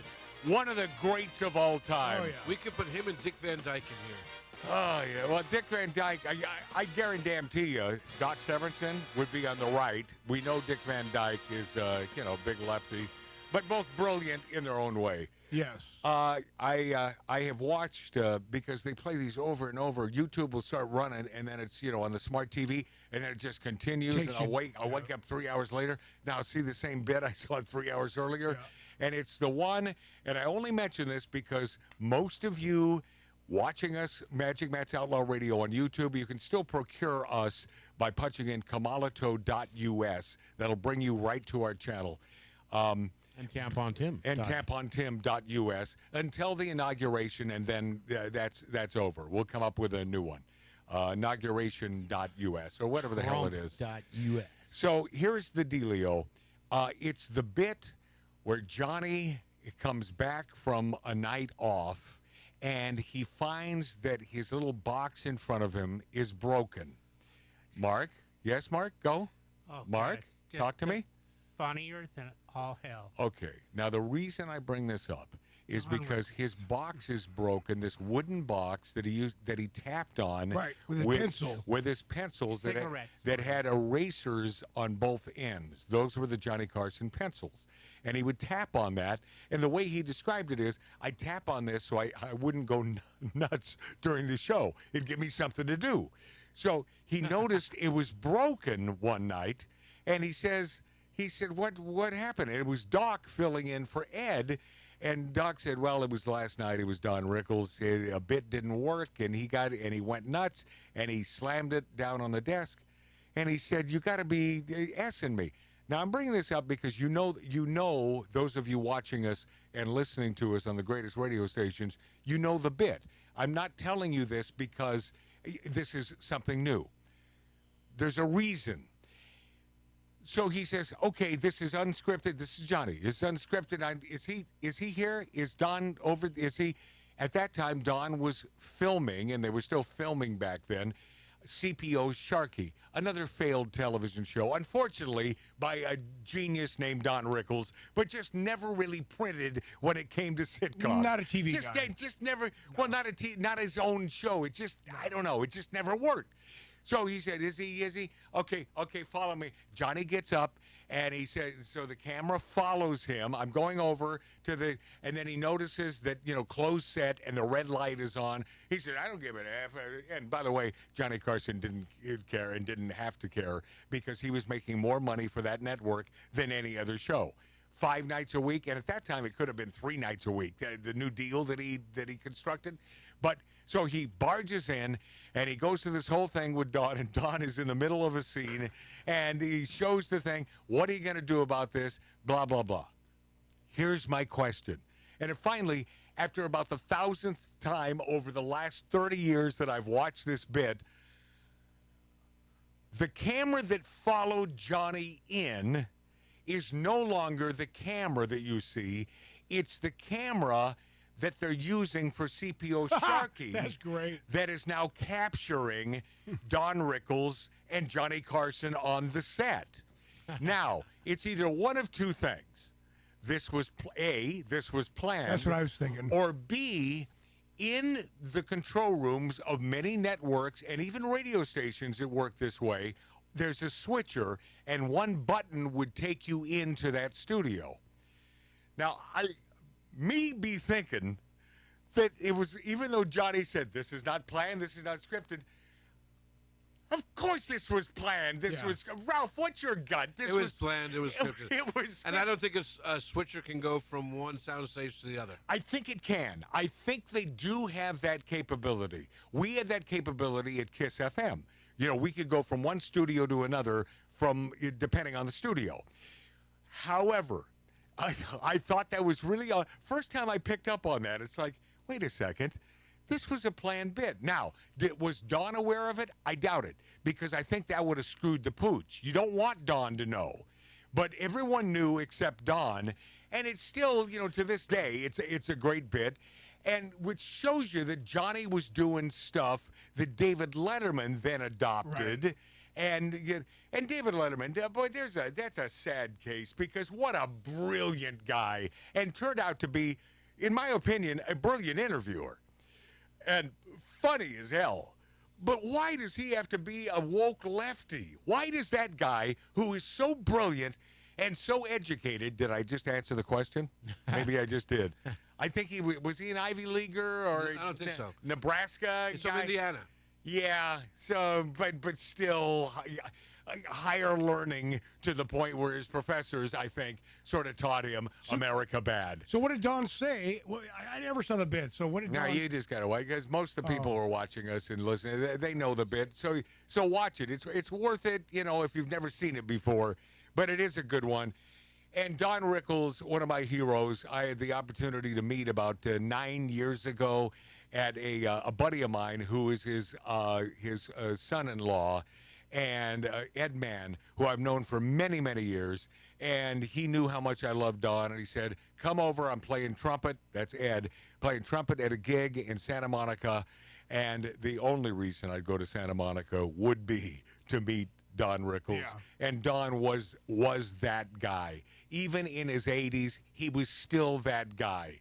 And he said to Ed, is this guy, he said, a very famous radio personality, Magic Matt. And Don said, is he important? And Ed said, oh, yes. And so he got down on his knees and he kissed my ring. That's Don Rickles. That is classic Don Rickles. So, if I die tomorrow, and by the way, it could happen. I haven't felt well in a long time. I have met my heroes, with the exception of Johnny Carson and Clint Eastwood. Yeah. I was going to say Clint. Yeah. And by the way, I just know that's a matter of minutes there. I mean, that guy, right? I mean, come on. For you to meet him? Yeah, he's matters a minute. No, of him. And Dave, you saw for him to meet someone else. Yeah. And Dave, you saw his last movie. You said it was good. I need to watch that. Yeah, I hear it. It's on Netflix. Yeah, I hear it's good. Famed, and I don't have Netflix. Are you talking about juror number 2? Famed Hollywood jeweler Martin Katz's home burglarized, $2.5 million stolen. South American gang suspect. This guy is a famed Hollywood jeweler to the stars, Martin Katz. Do you know this name, I do. Ralph? Who's that? Oh, you do? Yeah, I know. Martin Katz, victim of home invasion during which some $2.5 million in merchandise was stolen. Police call South American robbery crew. It happened at 10:30 at night. When he returned home, found a window smashed in. Katz told police a large number of high-end bags were missing, some of which retail for several $100,000 apiece. If it's Martin Katz, yeah, I don't want to say I know. anything. I was just going to say the same thing. There was nothing in those bags. Exactly. But insurance going to... Right? I was just thinking the same damn thing. And by the way, why not? That's right. Why not? Along with recovering the bags. Oh, okay, so wait. Oh, so he had secreted tracker tags inside them. Yep. So they recovered the bags. Several men were arrested, charged with a theft. South American robbery crew. And this crime wave in this town is unprecedented, man. I mean, it's insane. You can't even dine al fresco or even outside in Beverly Hills without having your watch stolen by some effing thugs who stick a gun in your noggin and they take your damn watch. Sophia Bush was shocked when a man broke into her garage, stole something from her before taking off. October, Sydney Sweeney found herself calling the police when she saw a man breaking into her neighbor's L.A. home. Who's Sydney Sweeney? Anybody? Todd's sister? I don't know who that is. In August, Victoria's Secret model Daniel Braga's L.A. home was invaded, ransacked, robbed. They took $1 million in loot. In August, 2 masked men were seen trying to break into Modern Family star Sarah Hyland's home. In January, Lee Byung-hun, star of Netflix Squid Games, suffered a home invasion of his L.A. home. Christmas Eve, Entourage star Kevin Connolly's L.A. home was broken into just before midnight. Thieves gained access to the back door. Well, Christmas Eve hasn't happened yet. That would be a year ago. Are you Minority Report? Say what? Minority Report? Yeah, pretty much. Motley Crue rocker Tommy Lee's home was broken into, reportedly trashed. Woodland Hills. Rapper Megyn The Stallion's L.A. home broken into, hundreds of thousands of dollars worth of stuff. Actor and comedian Arsenio Hall was hit with a pair of break-ins and was almost robbed twice when he was at his home in Democrat-controlled L.A. Yeah, this is Democrat-controlled. Absolutely. But yet we don't want to take care of business here, even with a new guy in charge, Ralph. No, look, I'm not going to ask their immigration status. We're a sanctuary city. Yeah, Casey Affleck's terrified girlfriend, actress Kaylee Cowan, and maybe she's just terrified all the time. Maybe that's the description. That could be. Well, she's with Casey Affleck. Yeah, that's exactly. Well, she's afraid of getting hit. Right. So they were there in their L.A. home around 3 a.m. in June when she awoke in her bedroom to find a home invader standing over her. I think that'd be a little scary. That would be scary. Alex Marlowe says Democrats are trying to drive a wedge between Musk and Trump. I don't need Alex to tell me this. I know. They want a rift between the two of them. Yeah. And they're going out of their way to create one. It's like, see how good Elon is? So they want Trump to react. Ain't gonna happen. No, of course it's not. These people are babies. They use little childish tactics that ain't going to work. Him and Elon go to MMA fights together, dude. They're pretty close. No, it ain't going to work, but they think there's still a possibility because they still don't know why they lost the election. They really haven't figured this out or fingered this out. And not just lost in a huge way. Yeah. Huge. All right, we love our Megyn Kelly. She's defending Pete Hegseth, and I hope he's the guy. I think he's going to be the guy. Yeah, he will be. I think he's going to be the guy. Megyn Kelly, not always a Trump supporter. She's got a potty mouth, and I love it. She's awesome. She's awesome. She's so nasty. I just love her. I love her. I know. This is Megyn Kelly, digger. Trump's pick for Secretary of Defense with this picture, look at this, of Pete. You see him there? Yeah. And she says, like, this is your Secretary of Defense, visiting the 9/11 memorial in his underwear. The Pentagon has nothing to worry about. Our armed forces have longed to be led by a drunk rapist in his underwear. You should be sued, Denise Wheeler, for calling him a drunk rapist. Yep. I really do. I hope you get sued today. Me too. Then Jerry Dunleavy responds, he's not in his underwear. He is in a bathing suit. Yeah, which he was. This image is from the end of the New York City SEAL swim across the Hudson River. Right. The event raises money for the SEAL community, veterans, and their families. The legs of the swim end at the World Trade Center Memorial. You absolute fucking dumbass. The last part. Oh, I love Megyn Kelly. I love her. Do I have 90 seconds? Barely. Oh, really? Yeah. Okay. Not really. Okay. Okay. So let me just tell you this now, and talk to me later, and look at me in 5 minutes. When I return, it's no secret that smelly, obese Whoopi Goldberg, a.k.a. And by the way, I've never smelled her, but if you do the math, and our sister said, she just stinks. Our sister said, really? Yes.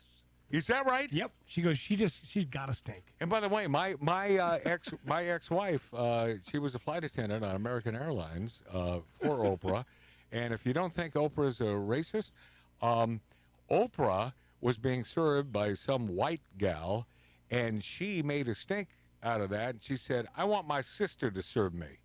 The black gal flight attendant on American Airlines. Not racist. No, that's not racist at all, is it, Oprah? Win nuts. Big nuts. Doesn't even make sense.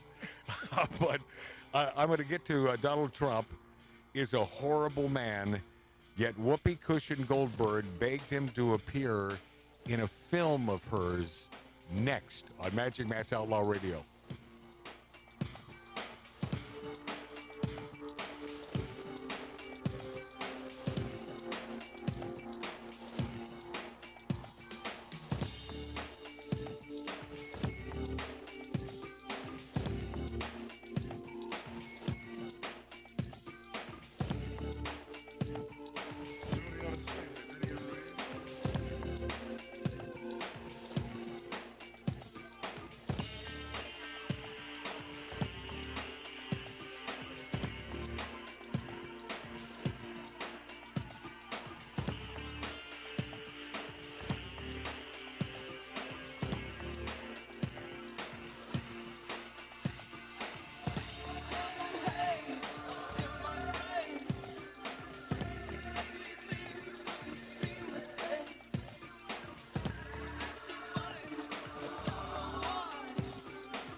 return to Outlaw Radio's Demons of Decadence.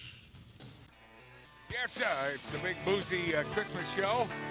I have not had my share. Only 1 cup of bourbon. Jim Beam. Hey, what Ralph O'Dearna is usually spot on when it comes to bringing us new whiskeys and bourbons. Especially on this holiday spectacular, this Christmassy spectacular known as Magic Matt's Outlaw Radio on YouTube, on Rumble, and the finest radio stations. The one weekend you decide not to show up with a gift, I can't understand it. Ralph, please, if I will shut up long enough to let you answer. I got a call at 6:45 this morning. My buddies had an open tea time at Long Beach at 8:20. That's important. It's golf, man. Yeah, I know that golf thing. Something I've never gotten into, but I know, man. I know, boy. You get that golf bug. If you're bitten by that bug, oh, my God. Yeah. All right. I'm not certain that's By the way, so I played golf at 8:20 and got up here from Long Beach. I'm glad you're here. I'm glad you didn't use that as an excuse. Yeah, I'd rather have you here without bourbon than, well. He tried. I wouldn't let him. No. I did not try. God bless you, man. Merry Christmas to you. Hey, it's no secret that smelly, obese Whoopi Goldberg, a.k.a. fake Jew Karen Johnson, makes a living hating on and lying about Donald Trump, but it hasn't always been that way, believe it or not. Listen to this. Whoopi's a filthy, filthy mouth on her. I've hired Whoopi over the years, at hotels that I own. We hired her once, and I went. She was so filthy, disgusting, dirty with her mouth that the whole group left. There was nobody watching her. She was a comedian, and you know what? Nobody knows this. She said, I admire you so much. Would you do me a favor, what? Would you do a cameo in a movie I'm making? I did a cameo in some crummy movie she made. some crummy movie. I just love that guy. I do.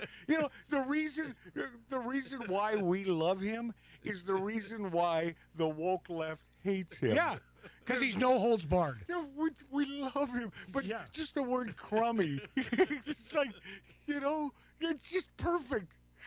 Donald Trump is a horrible man, yet Whoopi Cushion Goldberg begged him to appear in her film The Associate. Anyone remember that one? I do remember that. Oh, boy. Did you work on it? I did not. Okay. Despite Trump's appearance, Whoopi's film was a box office bomb. Whoopi's movies are less popular than salsa at an abortion clinic potluck. Oh, let me tell you that if you want bad taste Christmas time, you've come to the right show, my friend. God. Yeah. Kelly Conway was on a show, and she says, let me tell you why Kamala lost. Yeah. Trump won on 2 things, immigration and crime. Kamala ran on 2 things, getting in your EV to go get an abortion. Yeah, that's it, man. That's it. Perfect. Oh, yeah. Okay. I'm Mr. Heat Miser. I'm Mr. Fun. Da-da-da-da. I'm Mr. I've got that. Heat Miser, Mr. 101. I've got that cut somewhere. Do I have that under... Friends call him Heat Miser. I don't know. Would it be under Miser? Just look under Miser. Whatever It might, M-I-S-E-R. It could be there. It may not be. There's a good chance it's not there. No, not found. I did a remake about Matt. All right. Hey, from my heart, I want you to know that I want you to have the most merriest of Christmases ever. And I hope that it will be that for you because you have something to look forward to in the new year. That's our present. I mean, that's everything. Wow. My thanks to Tattoo Dave. Thank you. My thanks to my brother Marty. Well, don't play it yet because we're going to lose some of this. I want to play the whole thing. Ralph O'Dearna, with or without bourbon, I love you being here. My brother-in-arms, Mark C.G. Boyer, who almost bled out today, again, falling asleep and hitting his head on the microphone. I love you, Mom and Dad. Mom, she's feeling better? Yeah, I think so. Okay. Last air from Dad. Love Mom and Dad. Love you for those Rock'em Sock'em robots on Christmas Day so many years ago. I'm so happy that you did that. And that robot from Lost in Space, I should have never taken it out of the package. My sister Debbie, I wanted her on the show today, and guess what? She was drinking? What? She was drinking? She's probably working. Oh, it could be. whatever the excuse is. Billy Dilly, our HR man out there, Merry Christmas to you, my friend. He's a good American. Hoorah! Yeah, he's a patriot. He's a good man. And my lovely Alexandra, who lives in Ohio because she's chosen to live somewhere as far away from her daddy as she could possibly find. She's actually getting closer. New York, Ohio to L.A. She's getting closer. Yeah, barely. Still in the same time zone, my friend. I will continue to be Magic Matt on Magic Matt's Outlaw Radio. I want you to dig this. This is the best remake ever. This is Brenda Lee meets ACDC. And please, whatever you forget here on during the Christmas season, don't forget bumblebees can't fly.